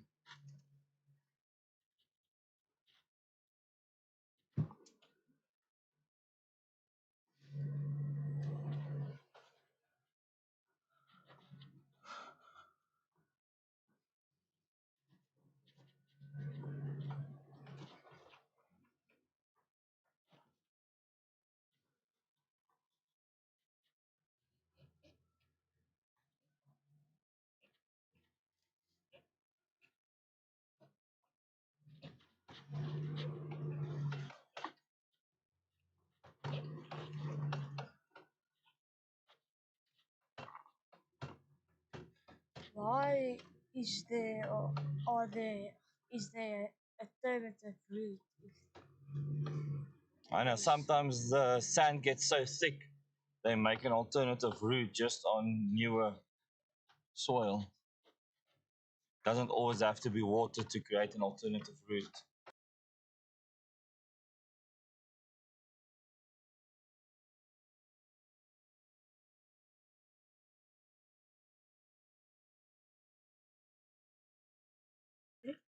Welcome back. I'm Andres, fucking Great Western Province. You just missed an elephant sighting right next to the road. I think if you rewind like a minute or two, you'll see him. And then he started leaving towards the rear, and I knew that he was going to come over the road. As I reversed, his head was right by my tailgate, and I thought, no, if I'm going to come up in front of him now, he's definitely going to charge me because he was having water. So we just drove onwards. I so badly wanted to get you that classic African safari moment where this big giant just crosses the road. But let's see, the day isn't over yet. We've got 30 kilometers to go from a 78-kilometer stretch. And then we will be in the Savuti, or at the Savuti campsite. And there's usually a waterhole right before the Savuti campsite, usually filled with elephants. The same kind of waterhole that's in the beginning of the Ngaipan South Camp area. But that one at at Ngaipan was completely void of any wildlife. So yeah, I hope it's not the same for the Savuti campsite entrance gate. I hope we can see some sightings over there, spend some time over there. That would be great. But yeah, thanks for joining. It's a nice 30 degrees outside. We've got a 164-kilometer range in the tank, doing at 13.8 liters per 100 kilometers now, and we've done 3,317 kilometers in total. That is the sit record. Um,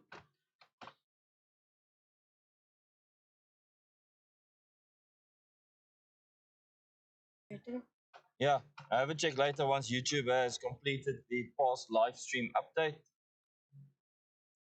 Just started the Explorer, we've removed that ND filter. Just tell us if the image is better, but also let me know if it seems too sharp and unnatural. I think you know what that looks like. Because when you don't use an ND filter, right, and you use the automatic shutter speed, what the action camera does is it raises the shutter speed excuse me, in order to reduce the amount of time that the lens is open. So it takes faster pictures, much faster. Now, anything above about 60 frames per second starts getting unnatural, but I mean, in today's life with all the high speed FPS, that is fine. But for natural cinematic motion blur, you want to be at 25 FPS and a shutter speed of 50. You want to double your shutter speed. But now when the action camera sees the light, it has to take rapid pictures so that you don't overexpose your image. And that's why we're using the ND filters to bring that whole setting down to stay on the 1/50 with a 25 FPS rate. And now, if it's going at a frame rate of about 1/1600, it's starting to look like a clear picture, you know, like with no motion blur and stuff like that. And then it becomes to look over sharp and it hurts your eyes. And yeah, also when you process those images, it becomes a problem because it's too much information at once for the PC to handle. So yeah, just let me know if it's still at least a good image even with the automatic shutter speed.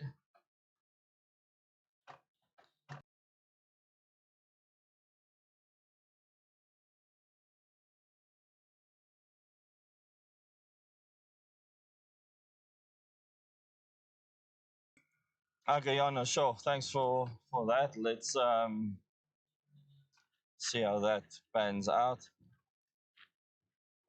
What will be nice is, but these things are expensive, if you get an automatic variable ND filter that you can set, but then you'll have something that needs like electronics that can open and shut the ND rate as you require it.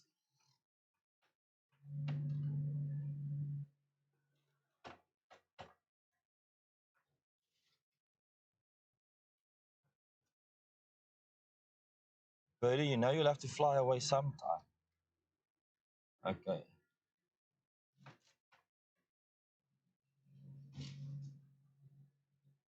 I didn't even see that tree because I'm focusing on the birds in the road the whole time. There's so many birds in the road. Usually the lions also prefer the road than walking in the bush.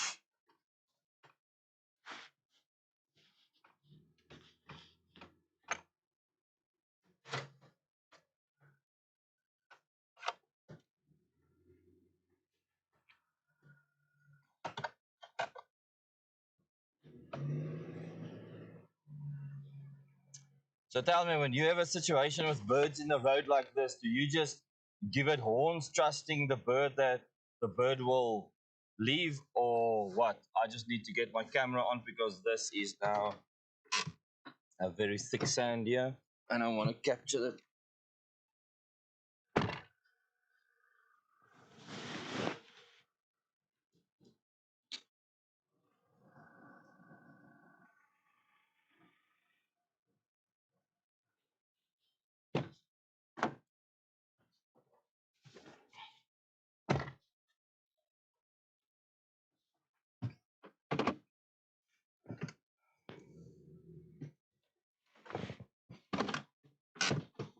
guys.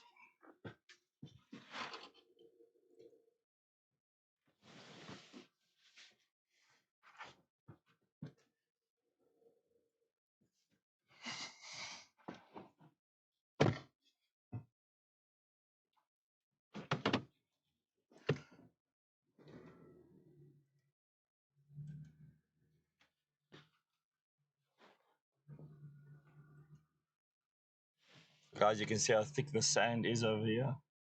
It's not even, it gets much worse. But yeah, like I say, due to the rain, it's been compressed a bit more.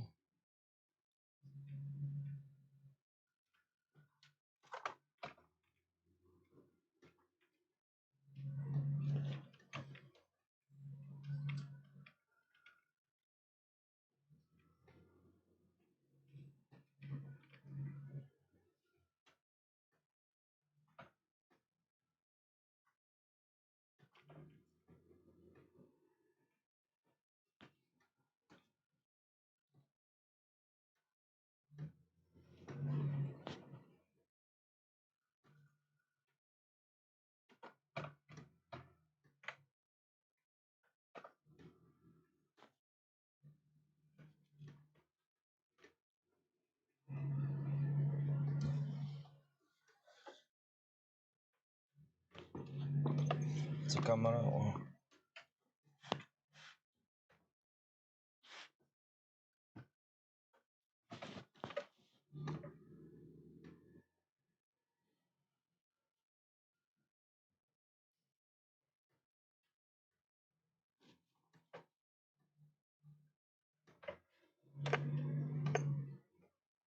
All these sticks in the road only tells me one thing: someone got stuck, because the way that they are thrown down is not more in straight lines. So Mother Nature never works in straight lines.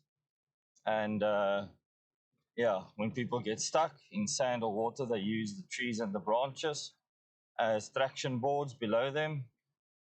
And then you'll see it like that.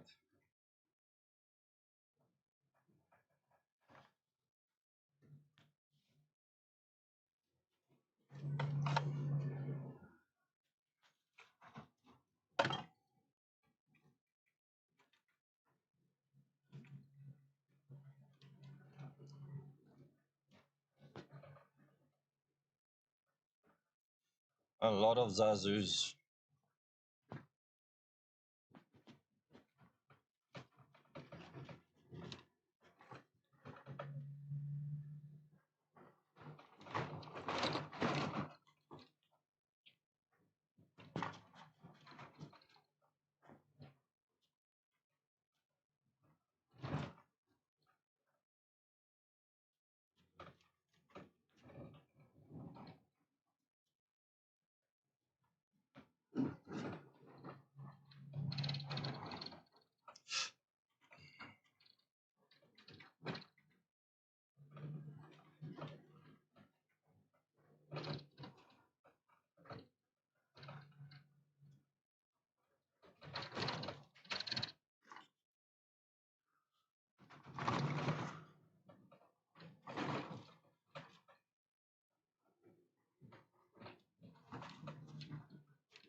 You see, they keep on landing. Now tell me, what do? Do you just give it horns and hope it flies out the way?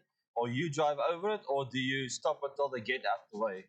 Because you can see how this can interfere in your time.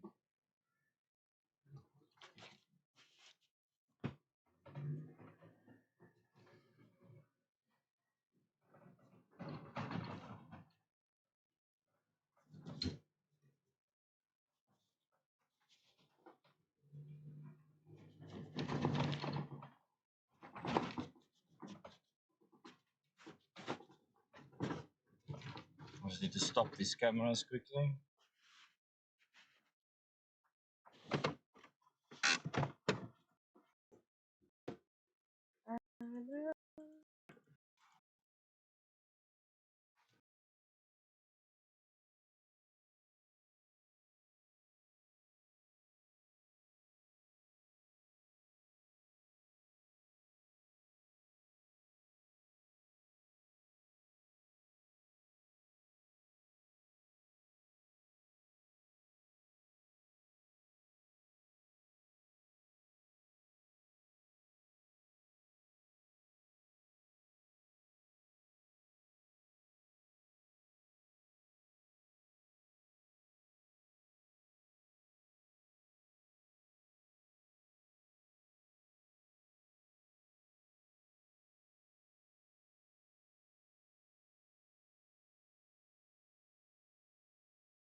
Really? Jy moenie be right back nie, jy moet net die ding No. oplos. Daai be right back script.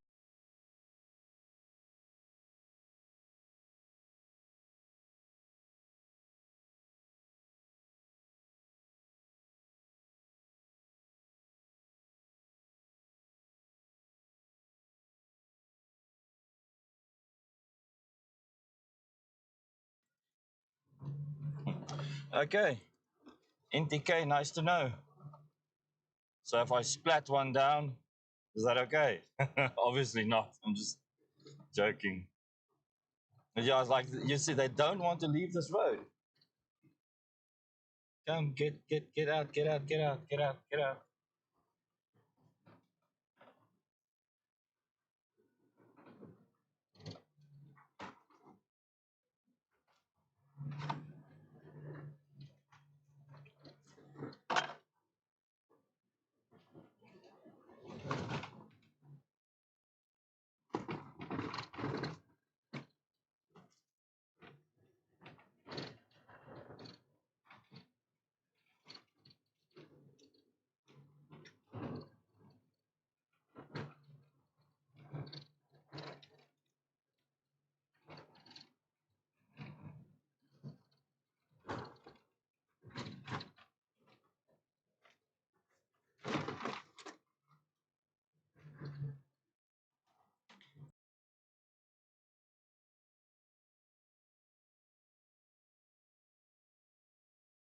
We hope for the best.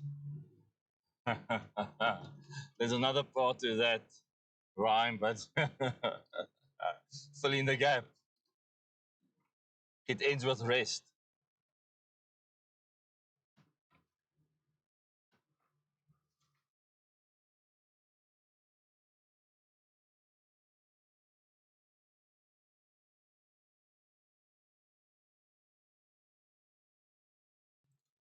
And we are back.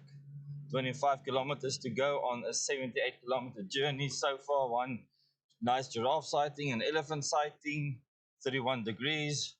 And yeah, just chilling in the Savuti. I need to come back here and spend much more time here, really. Oh,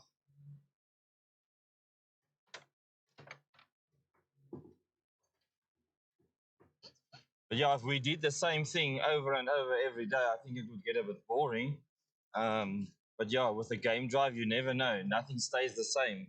So, so there's a. Mm,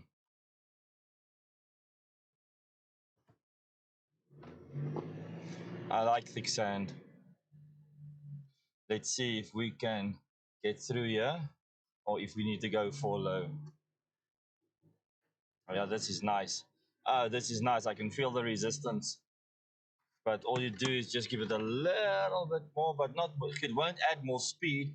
It'll just add more torque.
Did Yeah, that was very nice. I enjoyed that sand, but it's still not as thick as we used to, guys. If you come through here now, it is a little bit easier.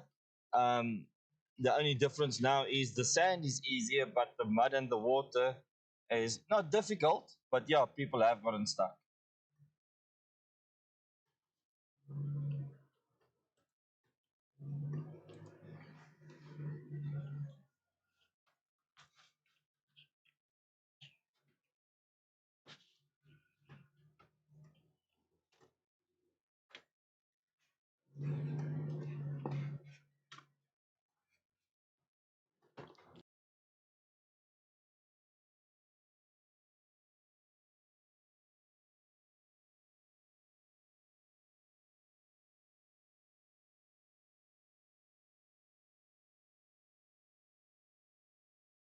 you? Niet meer gaan.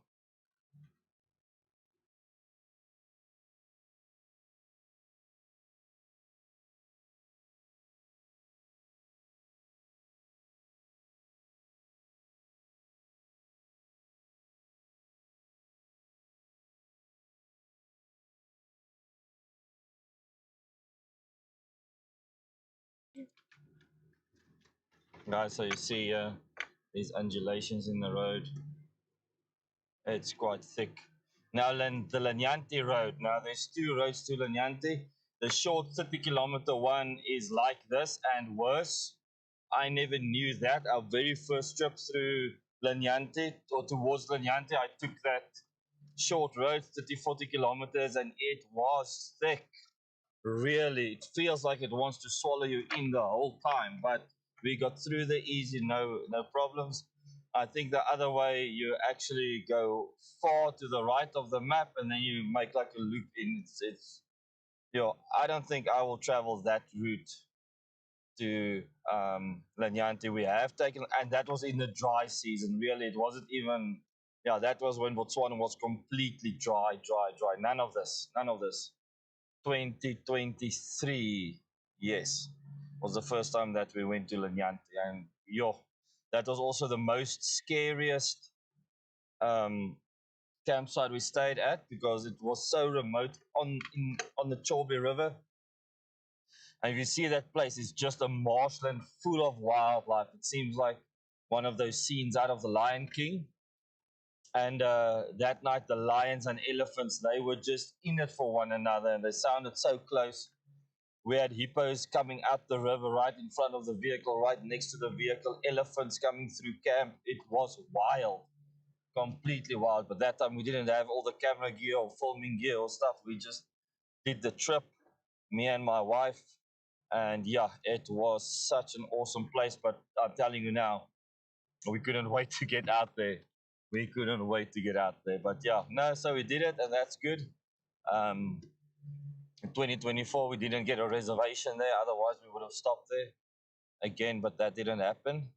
So I want to get out for this camera, but in this tall grass with lions in the area, I don't think that is a good idea. The camera on the outside must just keep on recording and stay stable there.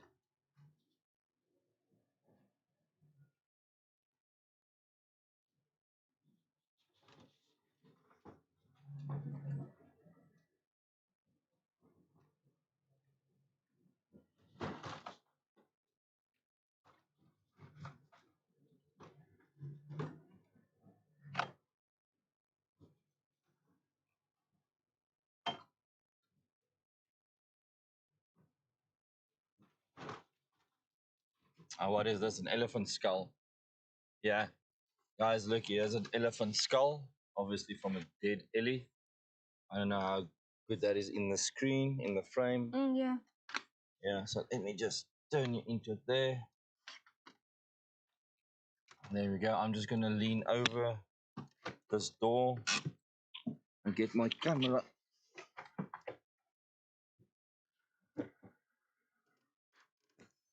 So that's off. What is that? Just get it, yeah.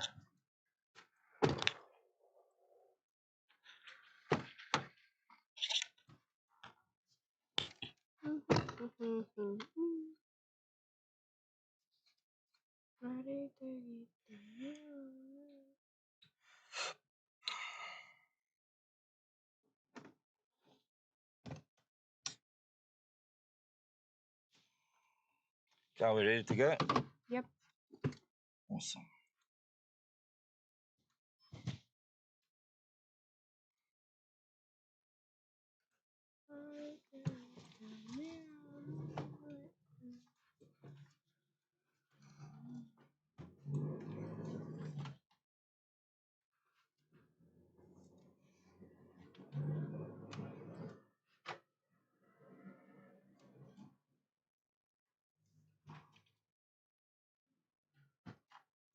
Kamza Zoo.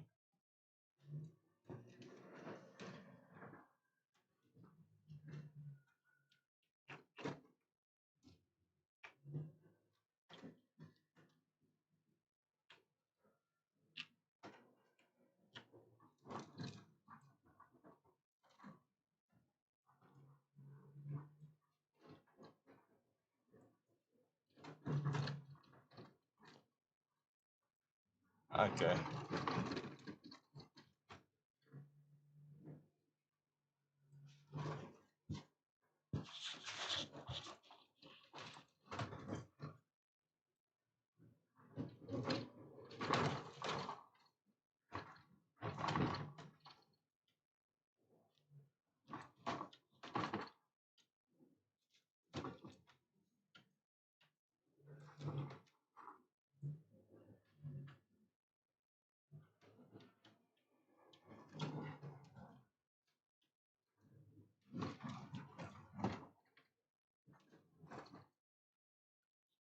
He flew away. Don't worry, I didn't step on him.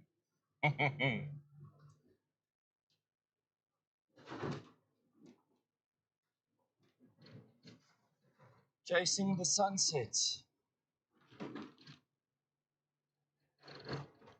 through the Savuti. There's no other way that I would love to spend my Monday than doing this. Let me tell you now.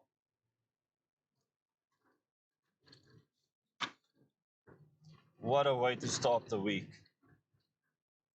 You know.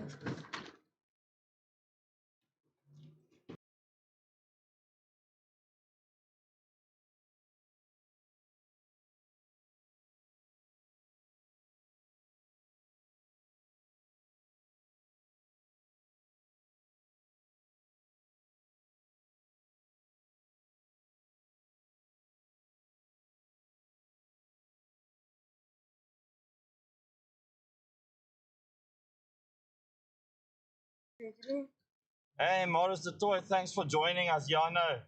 But this little man, he had a jolt of a time at that Mababi River lot. Let me tell you, he was swimming the whole night last night. He was swimming the whole morning this morning. He first did his chores, popped down the tent and did the dishes and the washing and everything like that. And while I was backing up photo gear and stuff like that, he was having a jolt in the pool, my man. So yeah. And I told him he must be sharp today. So if he's falling asleep, just give him a virtual slap there. We had an elephant sighting earlier and we had a giraffe sighting before that. So yeah, that isn't our first sighting. And Thunder the Explorer, yeah. The first time we went to Savuti, we also saw that elephant bull that came through there. So hopefully he's still there and hasn't been deterred by all the water that's in Botswana now. And that waterhole just before Savuti is usually flooded. I thought I was going to be able to show you guys all those hot spots, but it's just non-existent with all this water in Botswana.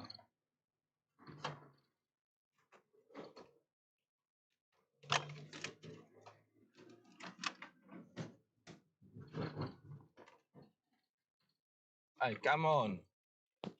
You see, that was now almost. No, man. You see, if you are alone and you drive this road and you give it horns and hope for the best and you maybe hit one of them, then no one knows about it. Doing it on live stream, I can guarantee you there's going to be a couple of people that has done it before, and then they're going to be like, I know who you are. I watch your videos.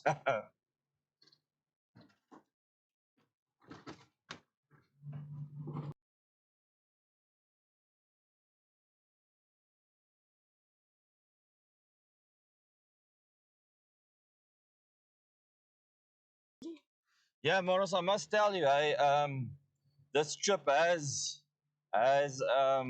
done something different for our relationship. Especially with my back being so sore that it forced me not to be able to do certain tasks that I will just do because I like doing something myself and do it right.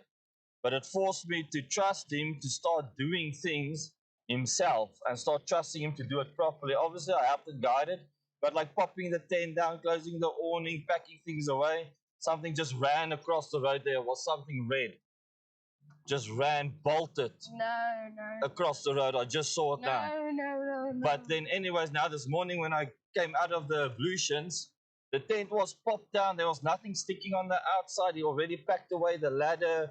And this is what I wanted this young man to experience before he goes to high school next year, just to pick up some skills and some other experiences. So, yeah, no, it is a real blessing to be able to do this with your kids. And yeah, bonds are growing stronger. This thing just bolted across here. No. It was not an Impala. No, I think it's It was lower to the ground and much faster because an Impala has got a jump. This thing was bolting.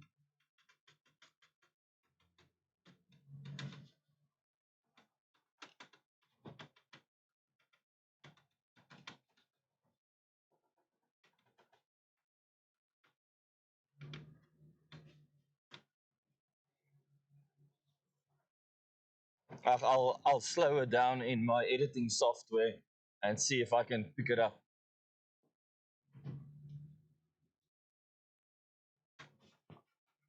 Let's see if I can see it here.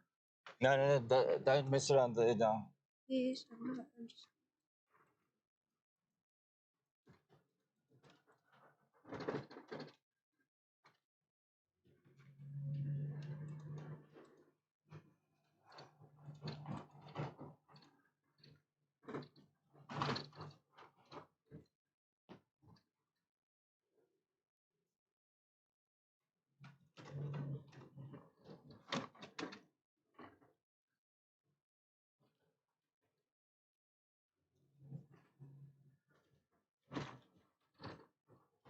And no, it was not a red squirrel.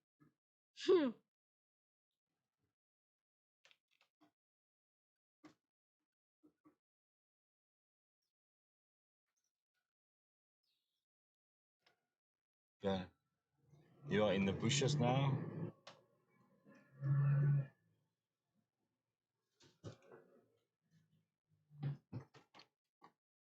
I'm starting to get frustrated now with these birds. Birds are usually in trees. I mean, come on, guys.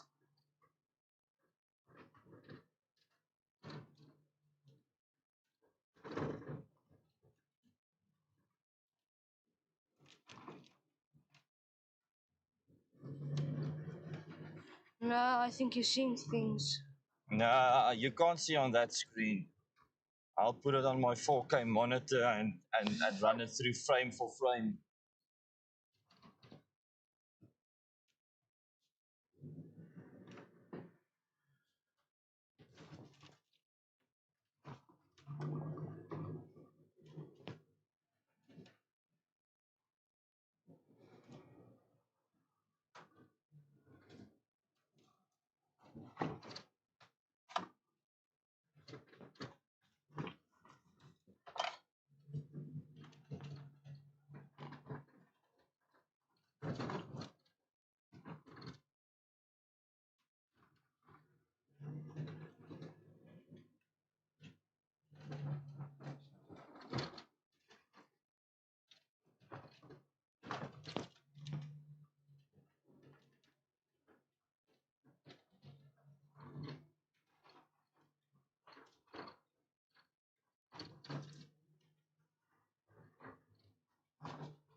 Mute my.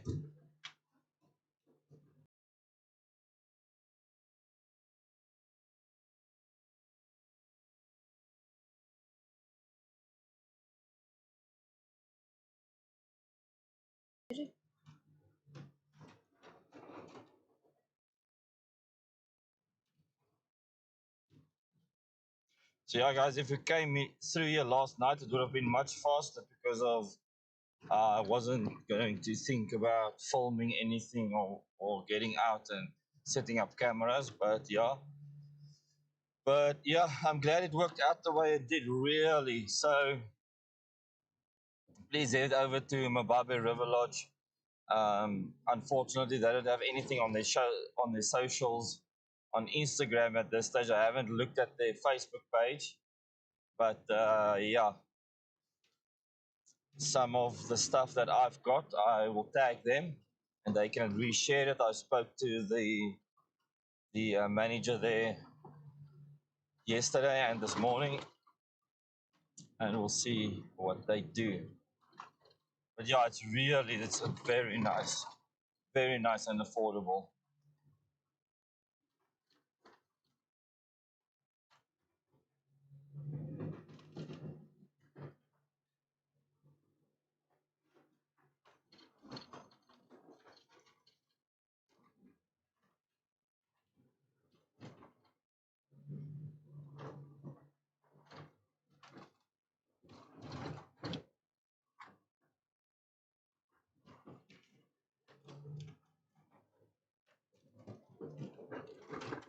Wat doen jy? Werk hy nie?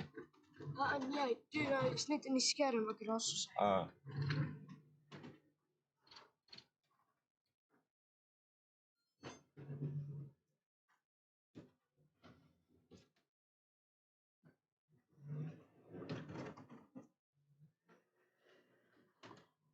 Playing Chasing the Pigeon.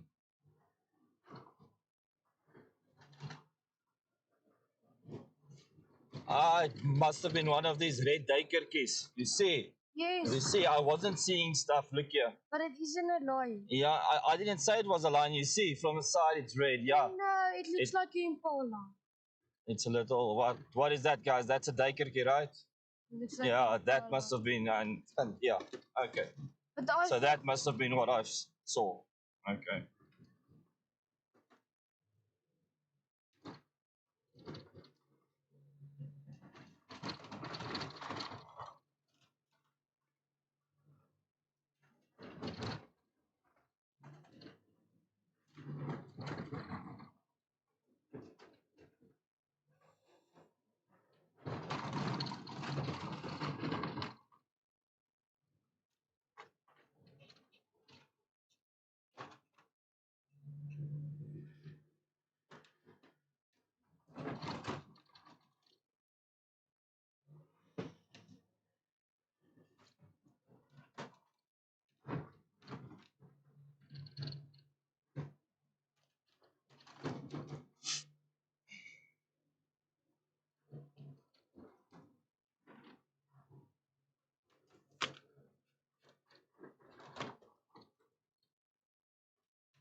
Weet my.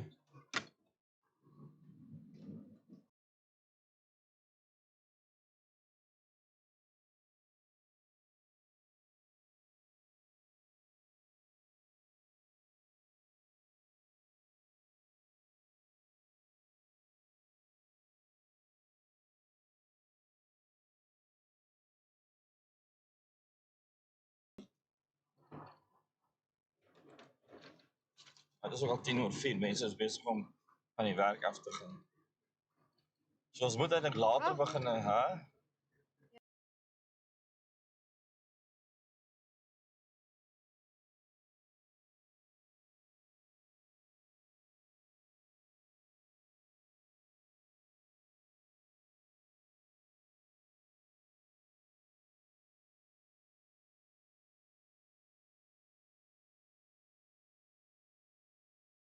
True.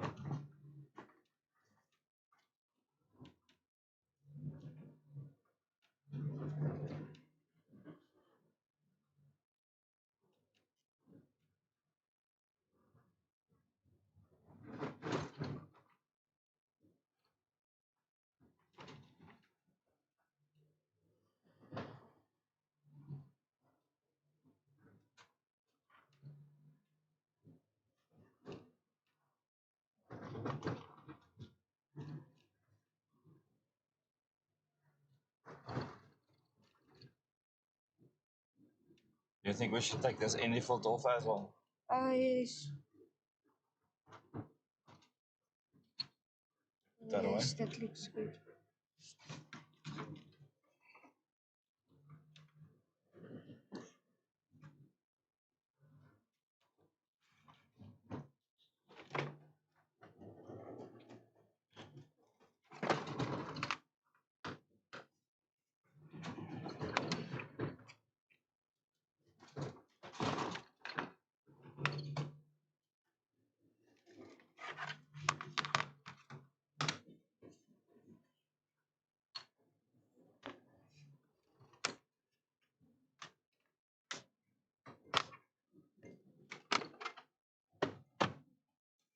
What's this happening with this camera?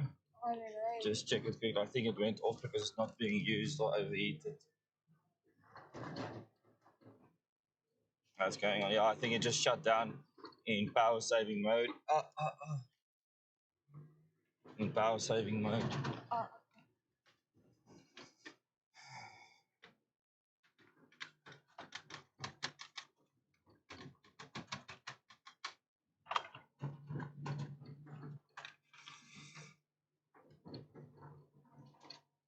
the hell? That's weird.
What's the cameras on? Ian Dream. Okay.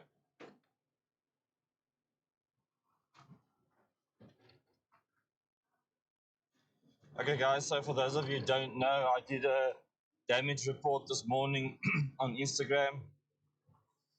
After all the water crossings yesterday, that was not muddy water crossings, cleaned off the wheels, and my right tire Has got a bit of a gash in it. I've got the video footage on Instagram reels there. I think it's the last one I've posted. But yeah, so these are light truck tires. They are um, three-ply side. They have three-ply sidewall, so very strong, very rigid. And I can only assume that that was done by a stick or something that was under one of the water crossings or mud pits. That's what I've been warning everyone about the whole time. And it gashed my tire, bottom right. I've been constantly monitoring the tire pressures on my tire pressure management system on my mobile device. I've got internal tire pressure management devices that sends through telemetry via Bluetooth to my device. And yesterday I didn't pick up any leaks. Today I didn't pick up any leaks. And if my tires weren't deflated like they are, and if this wasn't light truck tires, and if it wasn't a three-ply tire, it would have been a different day for all of us. That whatever cut it would have cut right through it, and it would have aired down immediately there. So I've decided just to leave it as it is because it doesn't seem to have any issues. We are still deflated very much. The speeds we are doing um, isn't too bad for having any major blowouts occur or happening. We've got another 2 days of this kind of driving, 30, 40 kilometers an hour, so slow speeds. And as just before we hit the tarmac, we will change the tire then, or if it happens to start deflating. But so far, nothing to worry about, no concerns on that front. I also checked my air filter box, and I can see on the inside of my engine bay, it is a muddy mess. So that will also be on the post-production series. It's a complete mess, but the air filter is completely dry. Just a little bit of dust, much less than what I expected. And there's not one sign of water, not even the faintest bit of, oh, there was a little water splash here. No, nothing. So everything is dry. Everything is working mechanically as expected. And yeah, so just a quick shout out to Eben Klutzer from R&D Off-Road and GoBX Products for fitting me in on the last minute with regards to the Safari snorkel and the diff breathers that I filtered. And once again, guys, I'm just showing my gratitude to these guys for fitting me in so quickly. I'm not sponsored by them or anything. So, yeah, just showing my appreciation to a company and a brand that I've been used even on my previous Ford vehicle. So, yeah, shout out to you guys for always being there to help and assist. And yeah, guys, check them out. R&D Off-Road, GoBX, good African products. You'll see it on all the major African safari YouTube channels. Those are the products they use and that they stand by. So yeah, go check that out.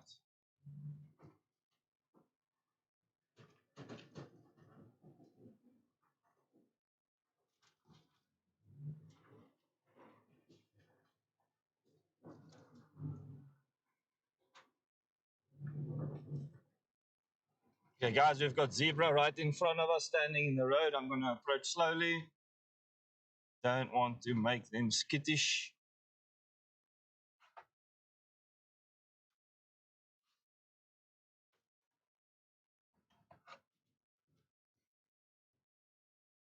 But they are usually very skittish. As soon as we get too close, they will start heading into the bush.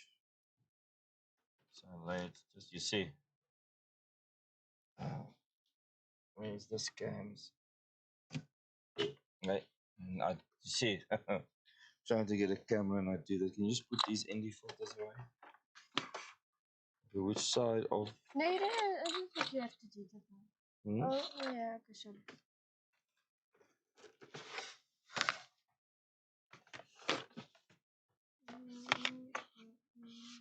Just want to get my wild cam going here.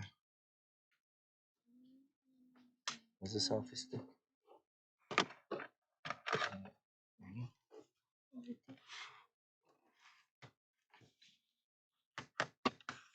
Maar is ook nog weg. Yeah, but I'll get it ready for the next one.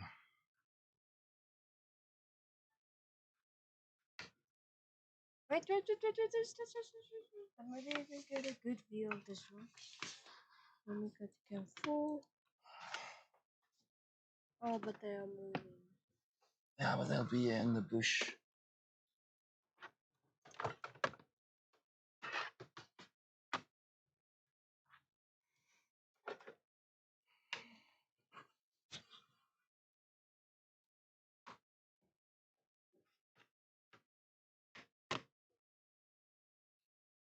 What's that guy called from Madagascar? I don't know, just Marty, yeah. I can't see on the screen there. Can you just turn it?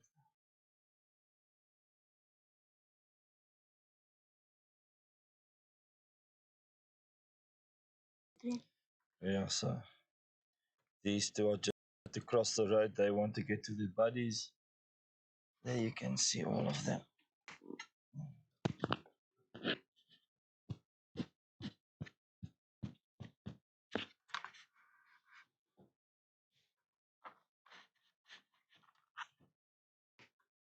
See, they want to cross the road. Oh, there's another herd right in front here.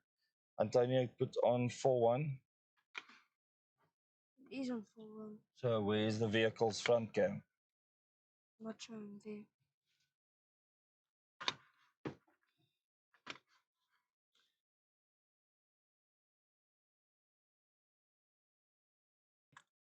Yeah, no, we also hope because we always hear them, we never see them.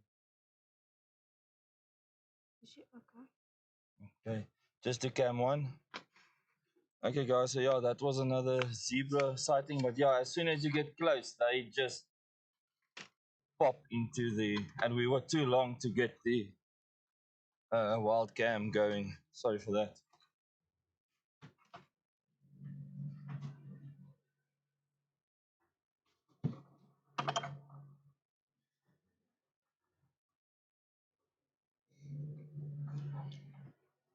So, guys, 10 kilometers to go, 31 degrees outside. It is 22 minutes past 4. And we are still on 13.8 liters per 100 kilometers. And we've done 3,337 kilometers in total.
Okay, there's some more animals in front here. Zebra. Zebra. Marty. It's another Marty. It's Marty from Madagascar. Looks like Impala also to the left.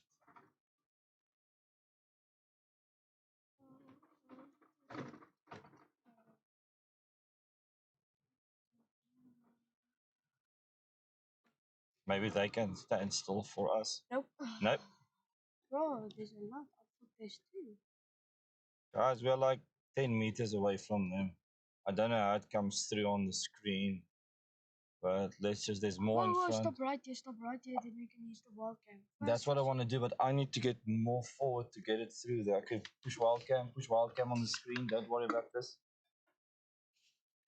I'm gonna hide this. And now it's no signal. Okay, it's back on. Just Yo, look. they're actually big Okay, animals. just look at the screen. I can't see if we're in frame properly. Yeah. I can't even see them on the screen. No. They're actually big animals. Guys, just tell us, can you see them properly? Because the monitor I'm viewing on isn't doing a good job in showing me. anything. It's too dark.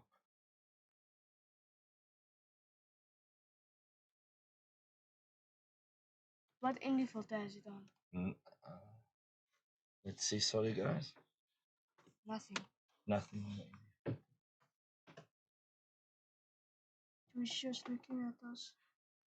Yeah.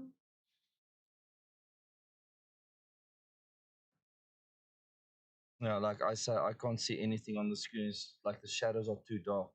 Can you just confirm that? Okay, now it's getting back to us. Okay. Oh, that's good. Let's move on. Cam one. Oh, we can sit here a bit. Yeah. Now it's coming back to us with the image quality. So yeah, we can sit here a bit and enjoy them. Yeah, let's do that. There's something right in the bush here by me. I don't know what it is. I think it might just be an impala barking, and there's more zebra up front.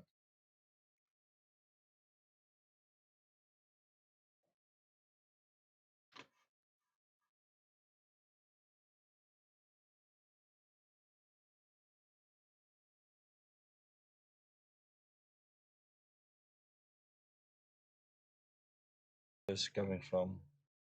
Just see what's the setting on.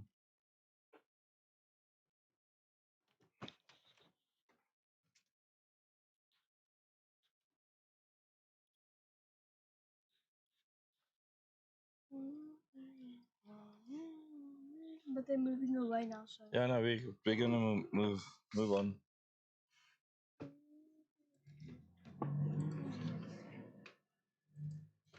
Now, the last time we were here, or the previous 2 times we were here, I mean, you couldn't even move in the road because of all the zebras. But I think that side of yours is too dark. Put on cam 4. Antonia? Yeah, you can see him a little bit. Yeah, I don't know why this image is too dark. I think it's DJI's.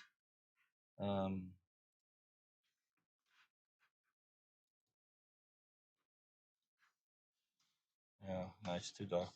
If it was on my right hand side, it would have been better.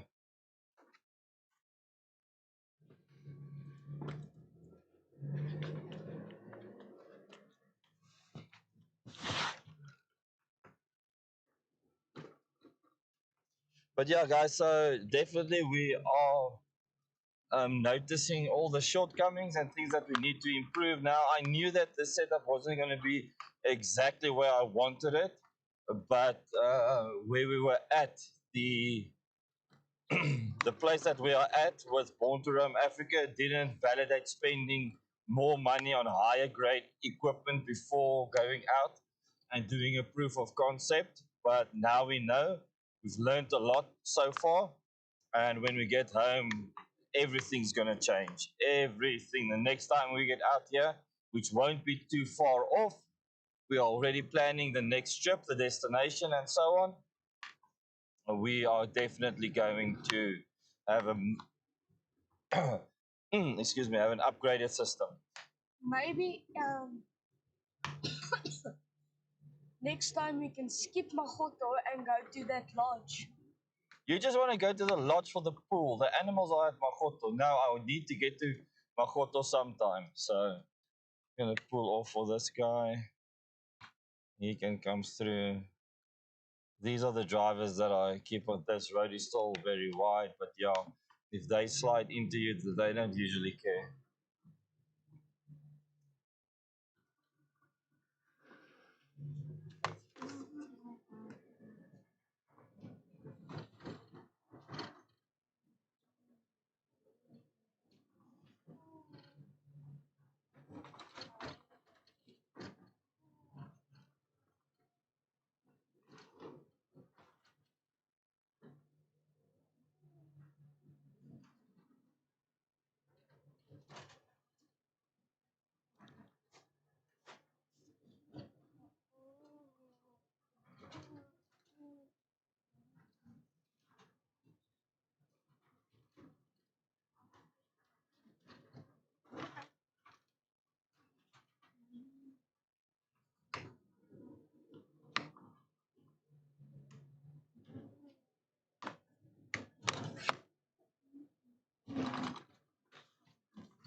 this a mountain or what is this? Yeah, it's a hill.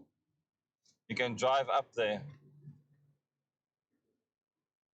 And there's also rock art, rock paintings, petroglyphs. This is actually the first time I see a mountain in Botswana. I won't classify it as a mountain. A mountain. See what I'm saying? Oh, different.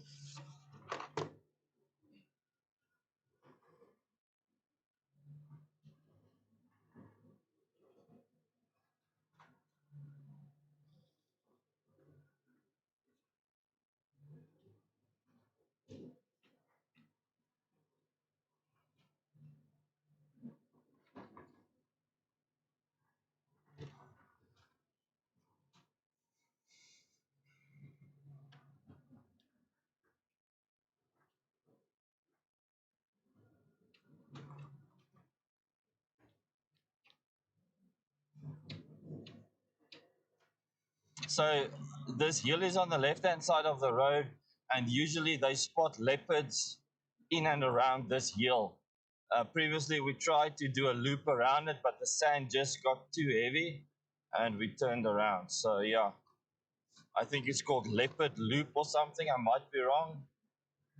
Don't know why that name sticks. We are very close, 6.4 kilometers.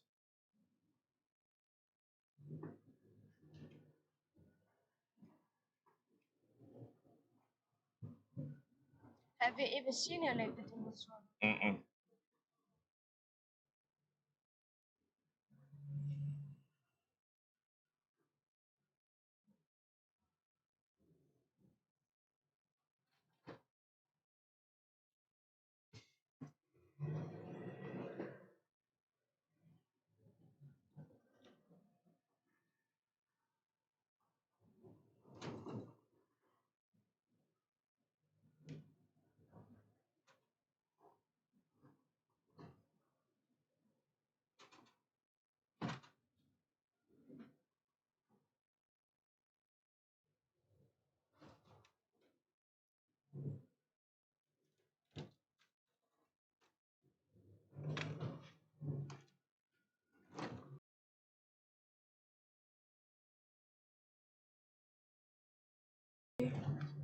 Yeah, no, thanks for that. So that's known as Leopard Hill, guys.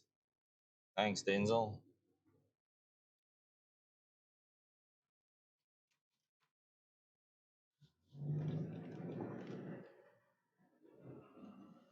That's not a squirrel, that was a meerkat. A timon. Yeah, Timon. I was saying it would be cool if we saw a real life Timon and Pumbaa. Oh, you'll see a lot of Pumbas in Kisane.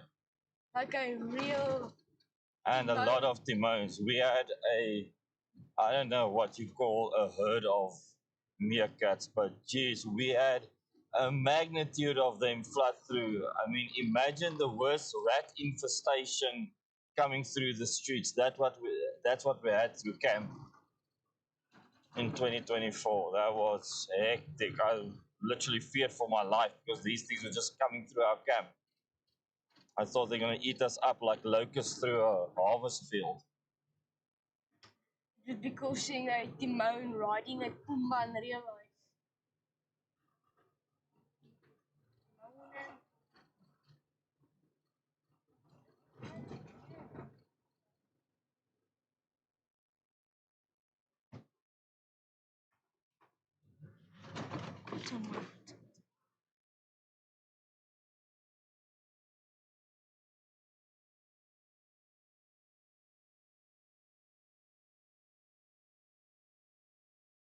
Ready? Yeah, that's right. Hakuna Matata. It means no worries. Now, I'm not going to even try singing.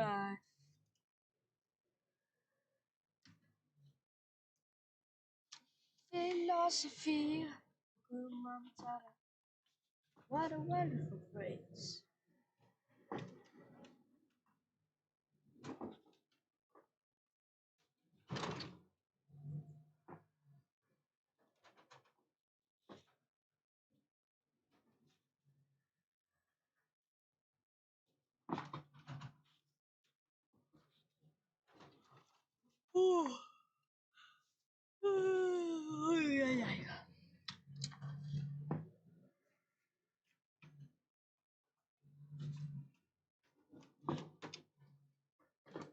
Alright guys, so we are on the last 4 kilometers of today's track, and me knowing this road, we have one of two stops, either at the waterhole for a sunset, as long as there's elephant, or we just drive into camp, and there's not really, I don't think we'll be able to see the sunset, because even when it was all dry, you couldn't view the sunset from the camp, if I remember correctly. So yeah, enjoy the last 3.8 kilometers with us. Hopefully we get an elephant sighting at the waterhole in front of us. And yeah, if you want to support the channel in any ways or means, you can join the Patreon page. There's a link in the description below. And also, you can do super thanks, super chats. That's also available for you. Or you can just join our Patreon page as a free member to be updated with everything that we are planning for the future. And then, yeah, it was nice having you all with us on the drive today. We did 78 kilometers from Mababe River Lodge. We had some elephant sightings, some zebra, some giraffe, impala. We had a lot of birds just flying in the road. And Zebra. yeah, so yeah, thanks for that. Thanks for joining. I think we'll be there shortly, but yeah, 3.5 kilometers. Zebra. No, that's not a zebra. Yes, it Is it? Yeah, okay. Got my shades on, so I can't see so well. It's a lot of zebra. So there's a magnitude of zebra right in front of us. I'm just gonna approach slowly. Hundreds of zebra. Yeah.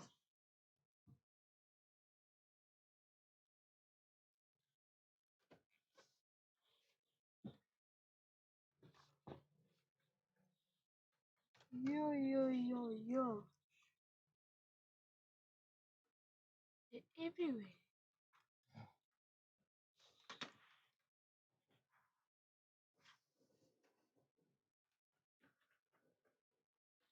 Like it op die camera kan Yeah, good, very good. It's probably like they're migrating. Yeah, this is the zebra migration time. We're gonna stop right here. And hopefully they cross the road.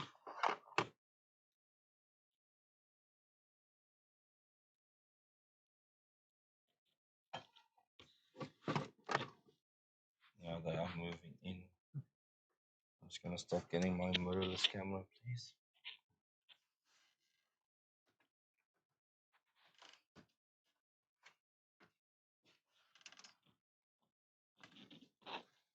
And now it's attached to the thing.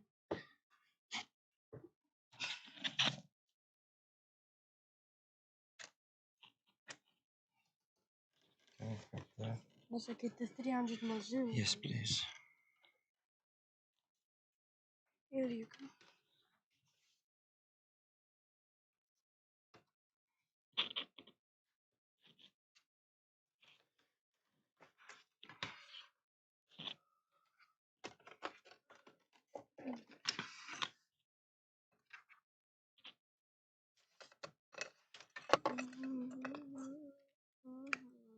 Can you put this away from me, please?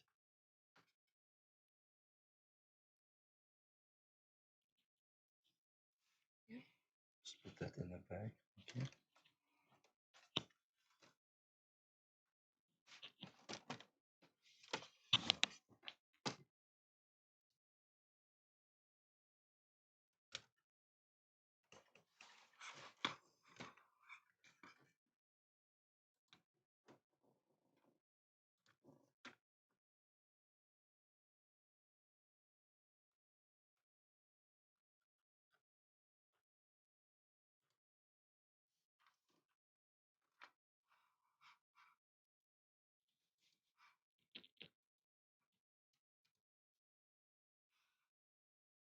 So I can't see them that well, but maybe you can.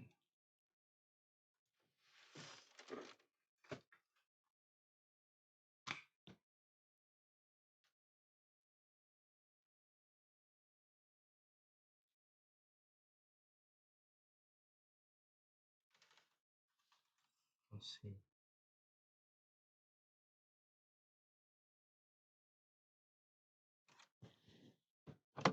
See if we can get a bit closer. Sorry, I'm just doing something else quickly.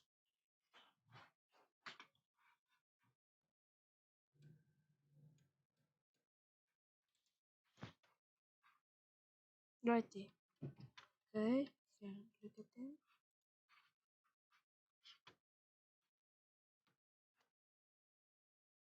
Why are you doing that?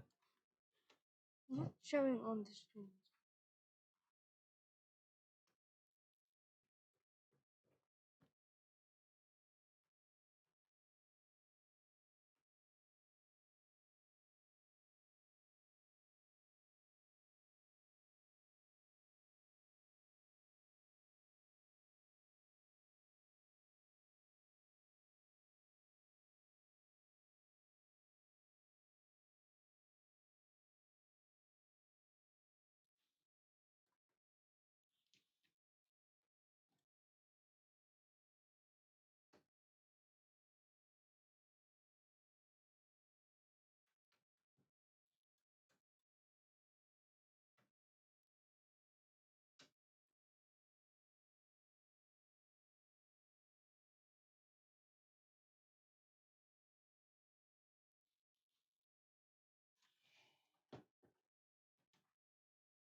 I can't see on the screen what's happening.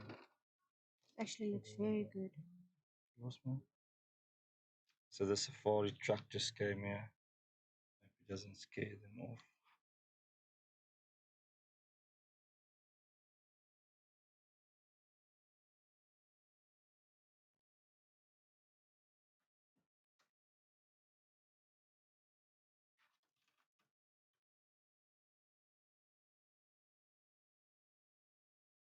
So I've put this thing on autofocus now, and hopefully it does its job properly, but not really.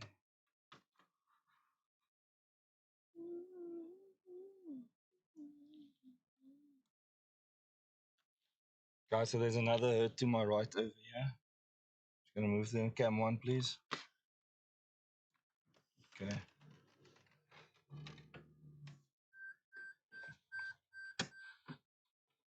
As far as I can see, it conjured it. Trying to get here.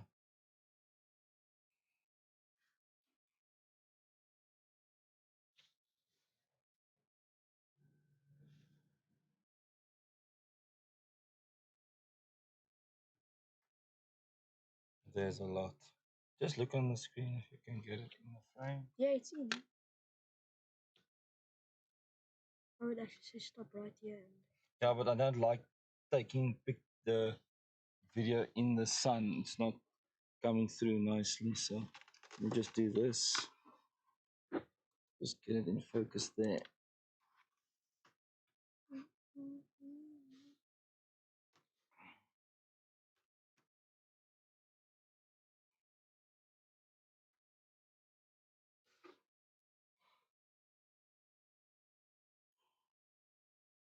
Okay.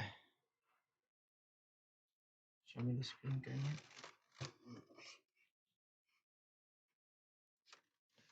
you? How's that? Mm.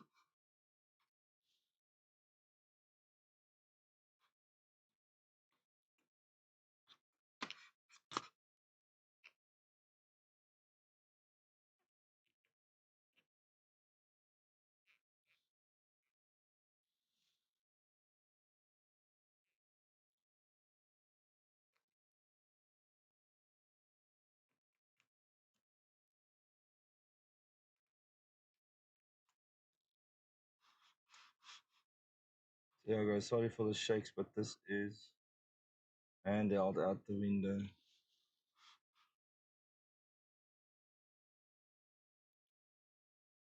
Yeah, let's go cam one only. Okay.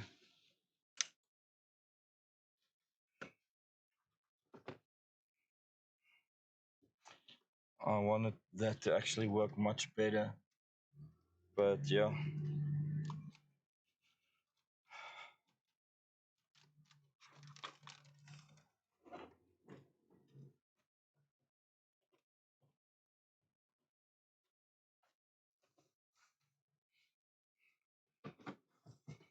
These guys are MacGyvers. I don't like facing them What are on the road. MacGyvers?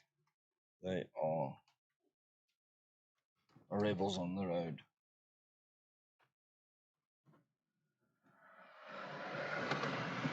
Thanks for the dust. Just see the herd move across. You can come, we won't do anything. Here they come, here comes the little baby. Zebras are donkeys with stripes. Are zebras white with black stripes or black with white stripes? I think they are white with They're black actually- stripes because the stomach is white completely. If I hope you guys enjoyed that. if you look really close, they also have brown stripes. I think that is just dirty. Probably. Meet me.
Just some Impala.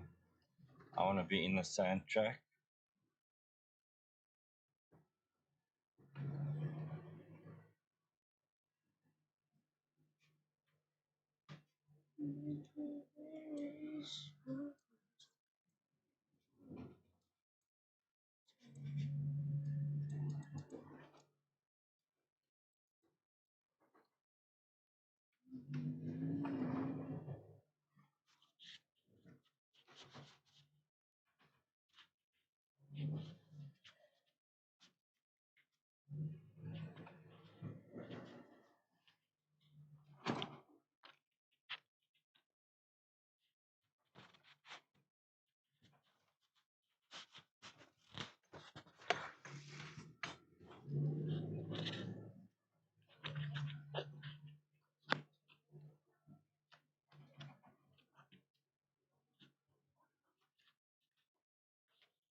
That's a camera. 1-3. Okay. Right, guys, we've got 1.7 kilometers to go. It's still 31 degrees outside. It is 10 to 5. Where's that And bottle? we have done 3,345 kilometers in total so far. And yeah, we've done, this is 1.5 kilometers to go from a 78-kilometer route today from Mababe River Lodge to Savuti campsite.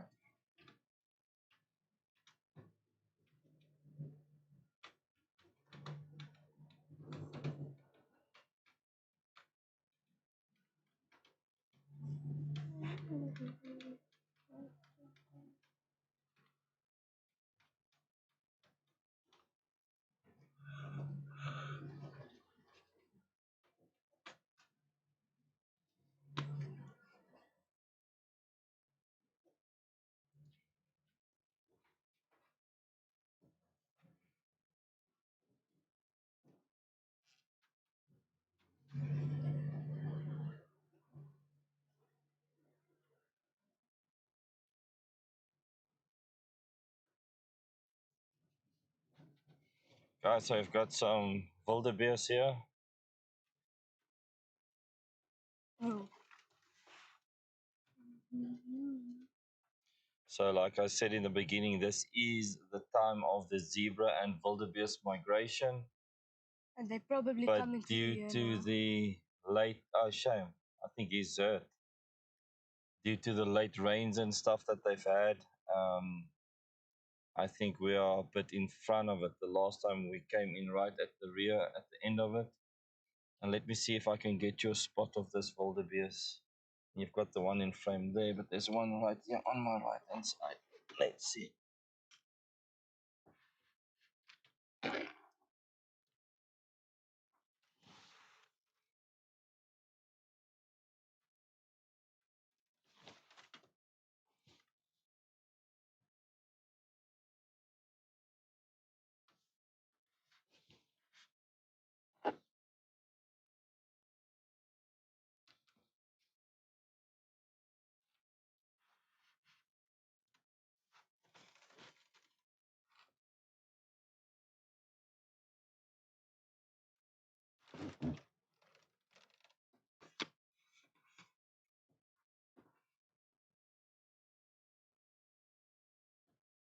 There's another one or two in the far back.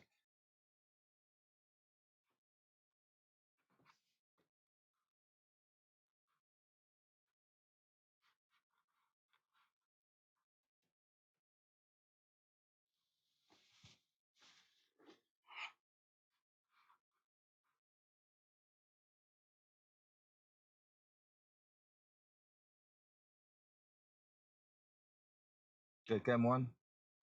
Come on. Okay.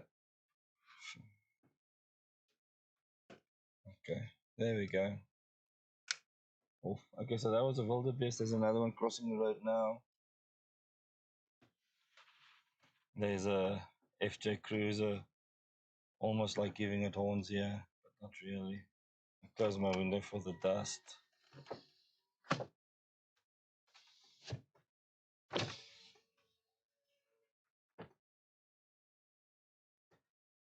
Hello. Yeah, yeah. Yeah, there was one on there, but we took it off. Yeah, thank you. So here's the rest of the herd. Let me get on them for you.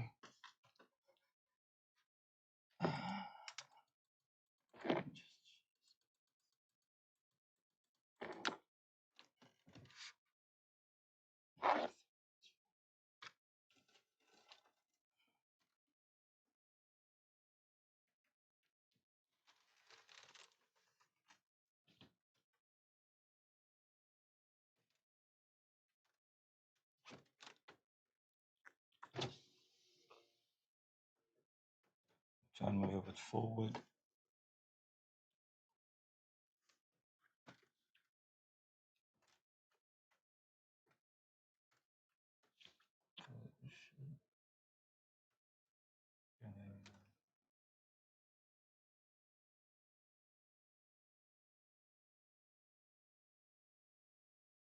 Dynamite, man.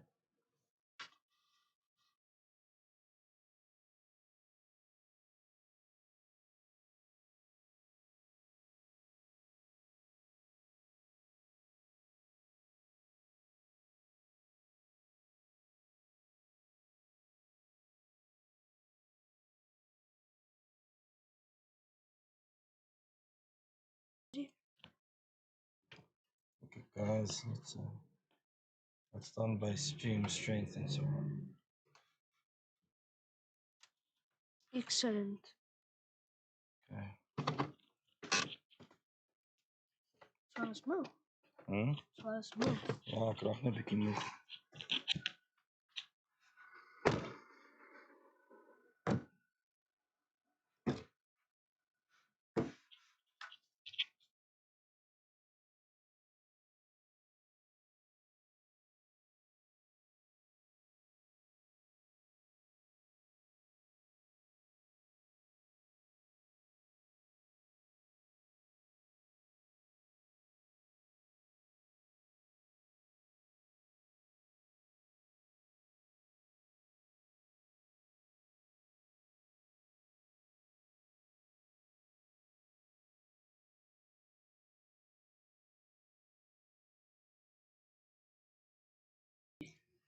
Okay, guys, so we just had some wildebeest and zebra sightings.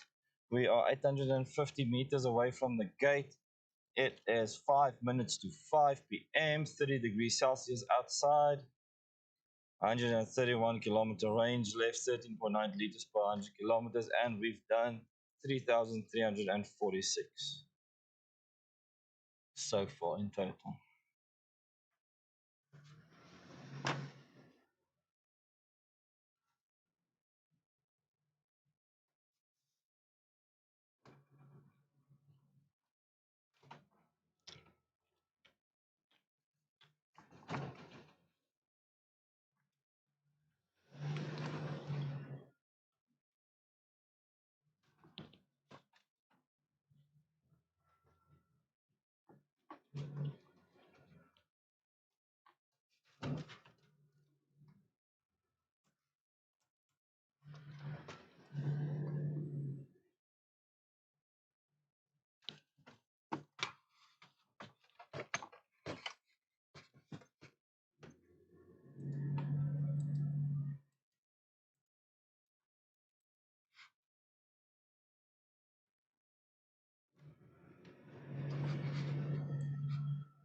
I want to switch the roof cam.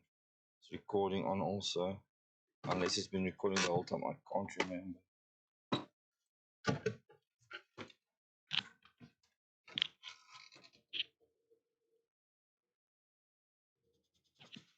Yeah, there, that's on.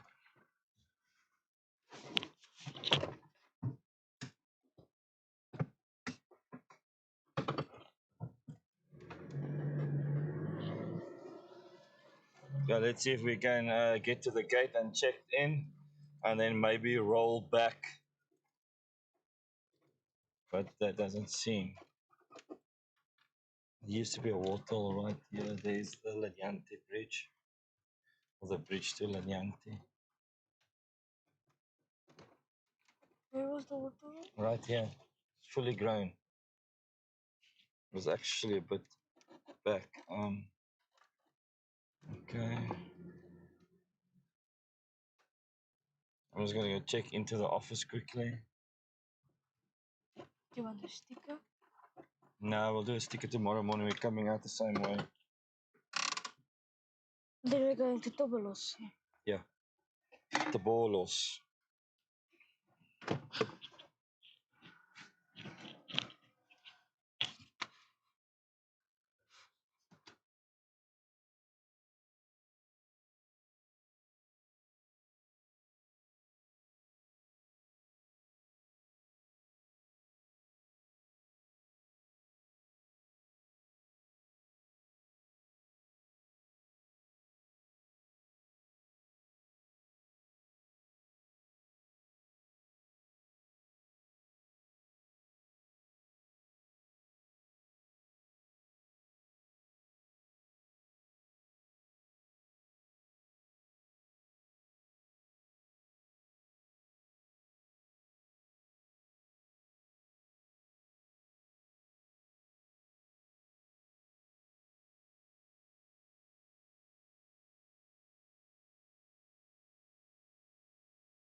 3.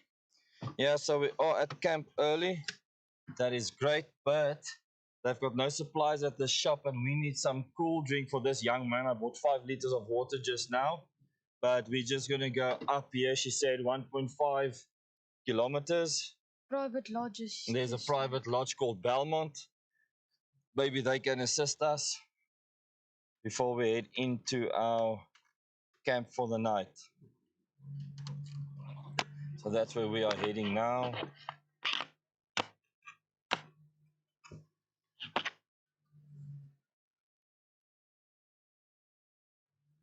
She said it's not that far. Yeah, 1.5 kilometers, so 47. And the water is expensive.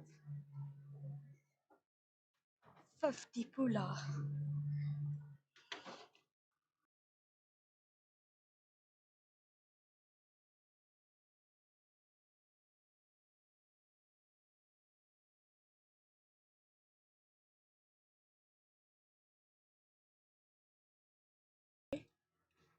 Because we're heading to Belmont, Savuti.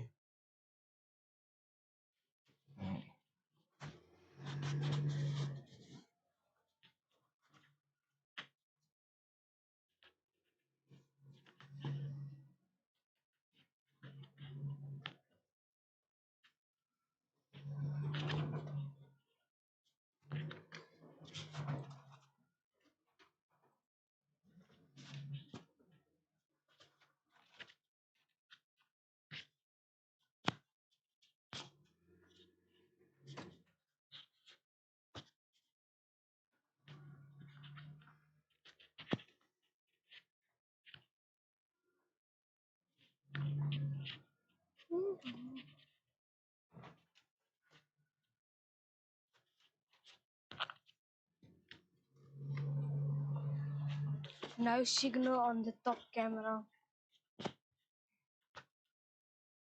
Not this one. The top. I know.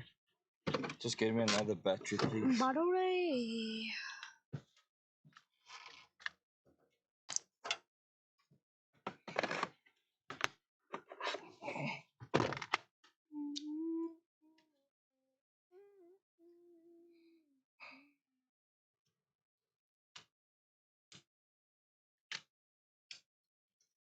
Guys are just changing the battery quickly. You should, when you do that, you go to the camera that's got full screen, so that it doesn't have that no signal stuff there. It doesn't look. Yeah, rather do that.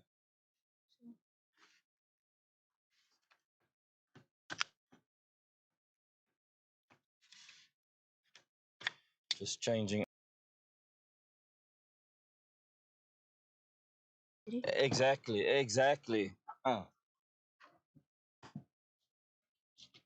Beer is cheaper.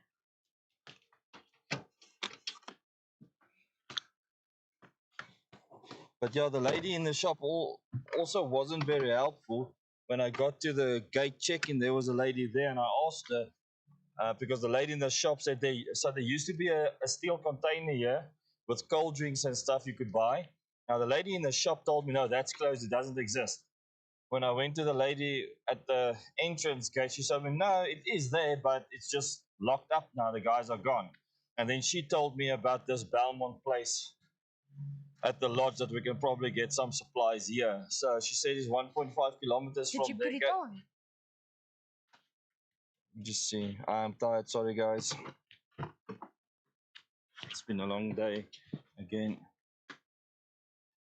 There it goes now.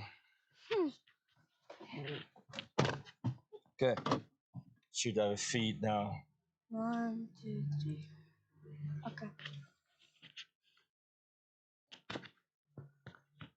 Lekker Impala.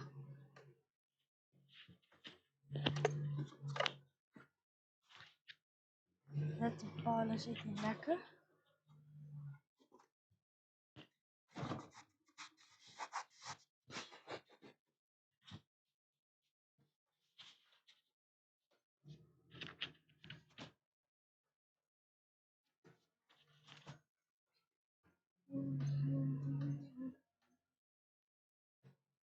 Yeah, it's probably this one.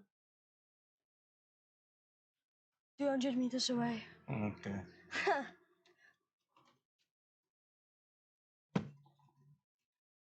Right, yeah. Or should I close it up? Oh, yo. Oh, this is fun. Okay, so this is Belmont Lodge. I'm just gonna can see they've got all the African vibes here, fire going for Yeah. all the foreigners, you know.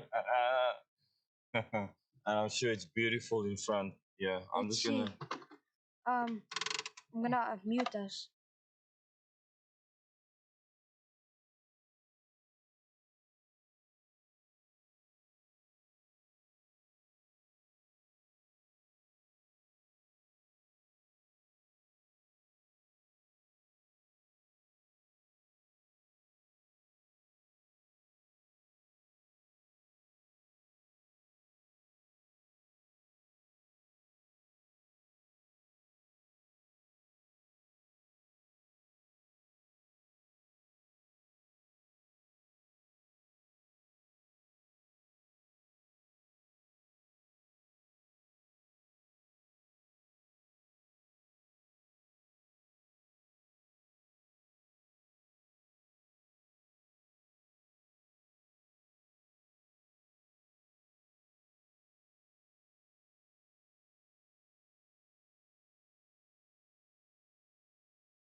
Ja, is gemute.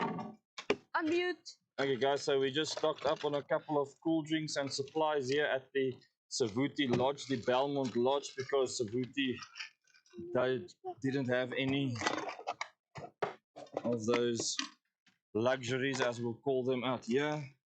Just packing that in the fridge and then we'll head to camp and start a fire. Man, am I tired. I think, yeah, let's get to camp.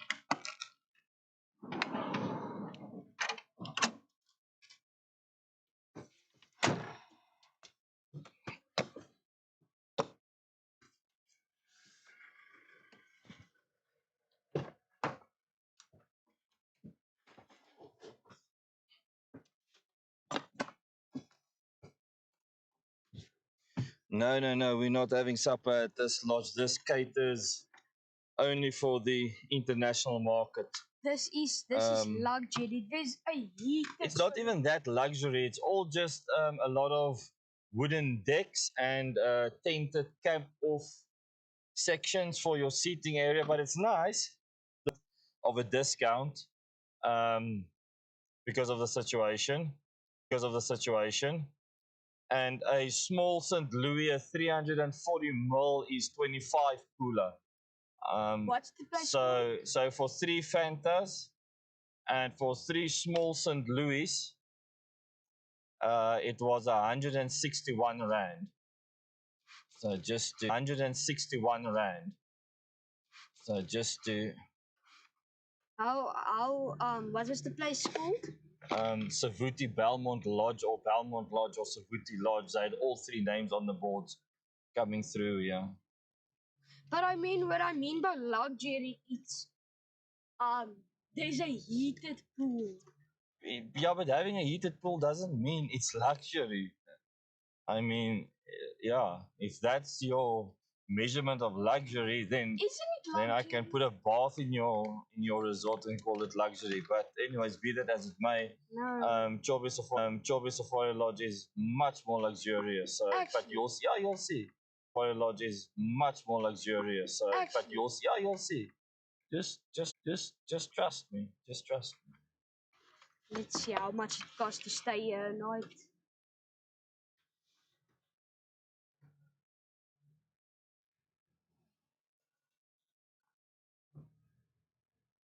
Is hierdie kamera aan?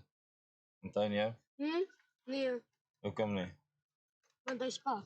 Okay. Want jy so gesidetrack met daai lodge dat jy Alles.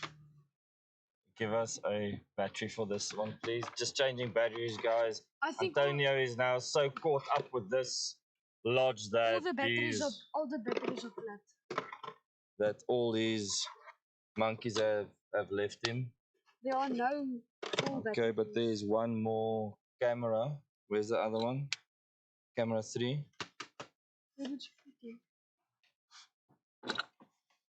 Oh, yeah, it is next to me. So we'll just use this one.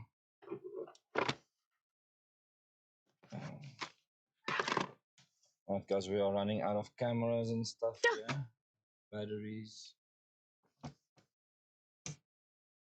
Okay, just check if this thing is on. Leave your phone quickly for a second, please. Okay, there we go. It's going. There we go. Okay, guys, we are back.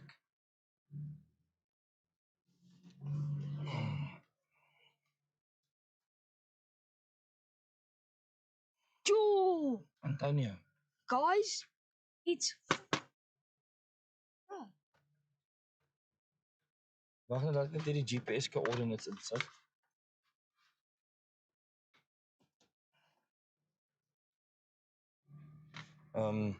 Zeg van mute. Nee.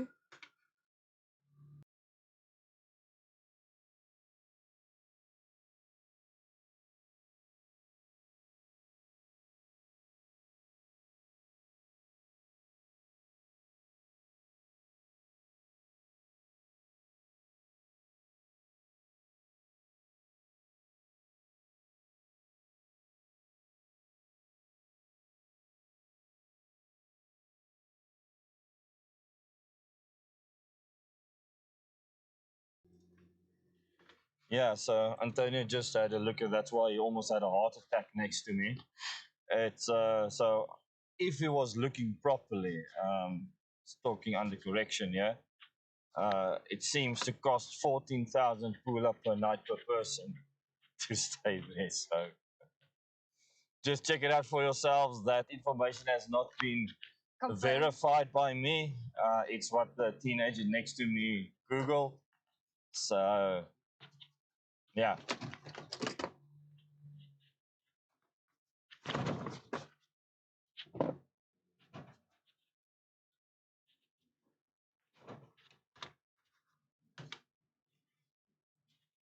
but I must say the staff is next level there, and the service is next level. So they probably have a very high rating. There's a river that runs in front of them, but that is dried up. So you've got some animals grazing there. We've checked in there. We've checked in there. This other lady's just past the um, duck shop. We are at CV2. Let me see if I can get CV2 on here. Savuti.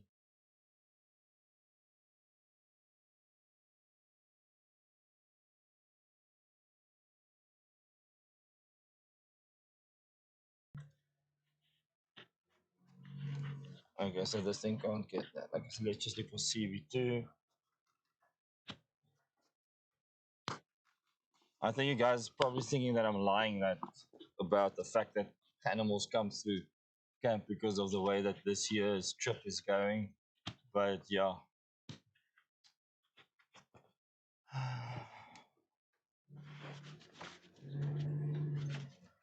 So you'll also see the ablutions is completely fenced in.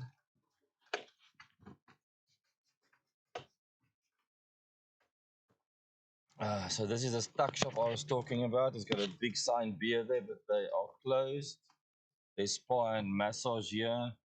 Camp Savuti staff only, so I don't think she'll be here. I need to find the Savuti. All the dust is coming into the vehicle. Check in.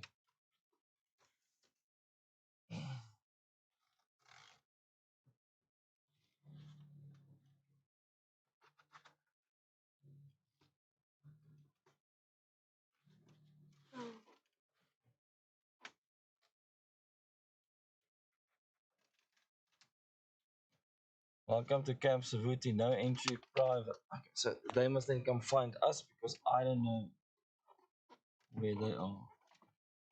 Let me just go in. I know it says no entry, but it's told us to check in just past the gate, so or just past the duck shop. So let's have a look here.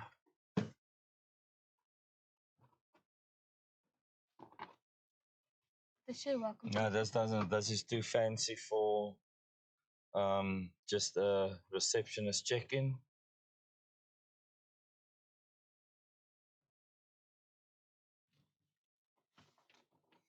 So if you don't check in, they'll usually come to your camp. Yes. Hello, we're looking for the Savuti receptionist lady. Okay, you. So she's the other side. No, but they told us she's here past the tuck shop. She's not around now. Okay, but Yeah. because we're camping at the CV2. CVT, Yeah. I will tell. Yeah, CV2. Thank you very much. I will tell. Okay, appreciate it. So when you come to these places, there's usually two check-in points. You need to check in into the game reserve or nature reserve or Right. lodge or whatever, and then you also need to check in for your camp. If it's an SKL campsite or Kumai camp, so ablution block RSV2, CV9, CV10, RSSV2 is. So let's go look for CV2.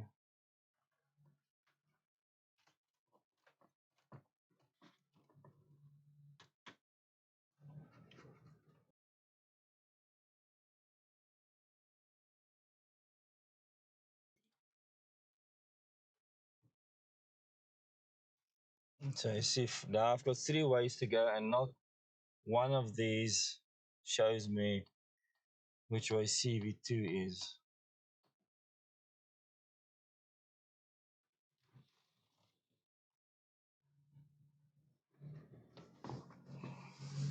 That was RSV2. There's already people here, but we can turn right. RSV5.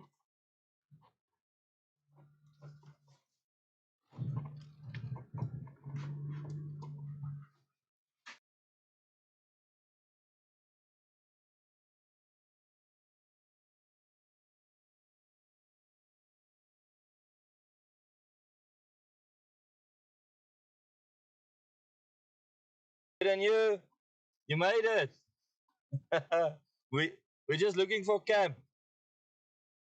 Said we're just looking for camp. Looks like you've been here a while.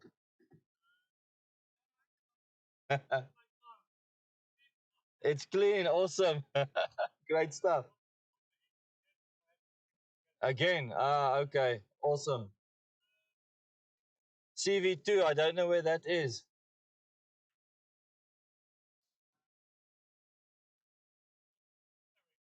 That direction, okay. I'm just gonna turn around and then head out there. Thank you. Okay, so these are our German friends that we met in Kwai and then again at the Mababe River Lodge. He cleaned his vehicle. He's very proud about that. I think we're just gonna go through here. Don't mind it. We don't mind you staying here as well. Yeah, no problem. Thank you. Yeah, okay. Very nice people. So I've still got this camera on my lap. This is CV5. RSV5.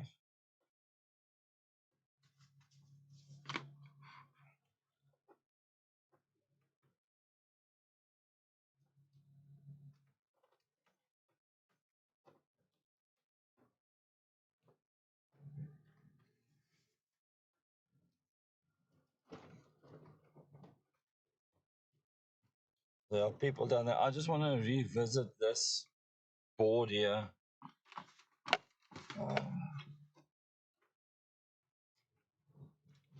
Yeah, guys, I am like tired now.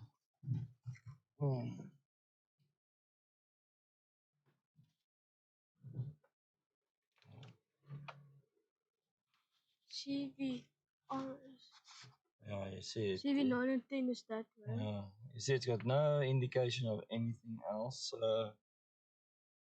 I think I'm gonna go just turn right here, go right around this place.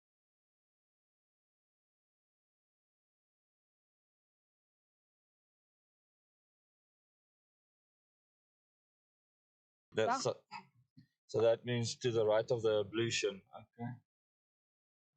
Because that is straight from the entrance.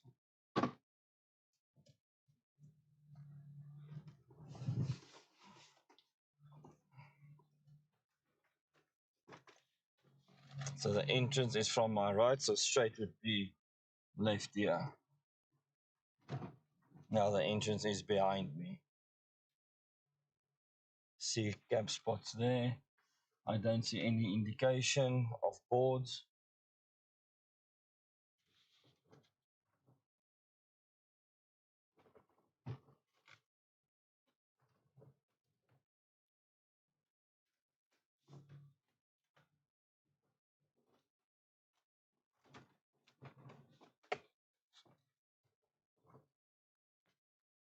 CV4. So that's CV4. Just push my nose in here. What campsite is this? CV2. Okay, this is quite a big campsite, guys. This is quite a very, very big campsite.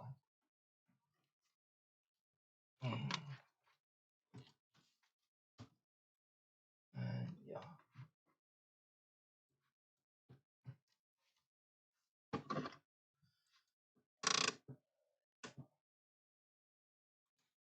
Yeah, okay, guys. We've arrived at camp, and I don't think I'm gonna do any sunset check-ins or anything today. We are pretty knackered at Mm. this stage.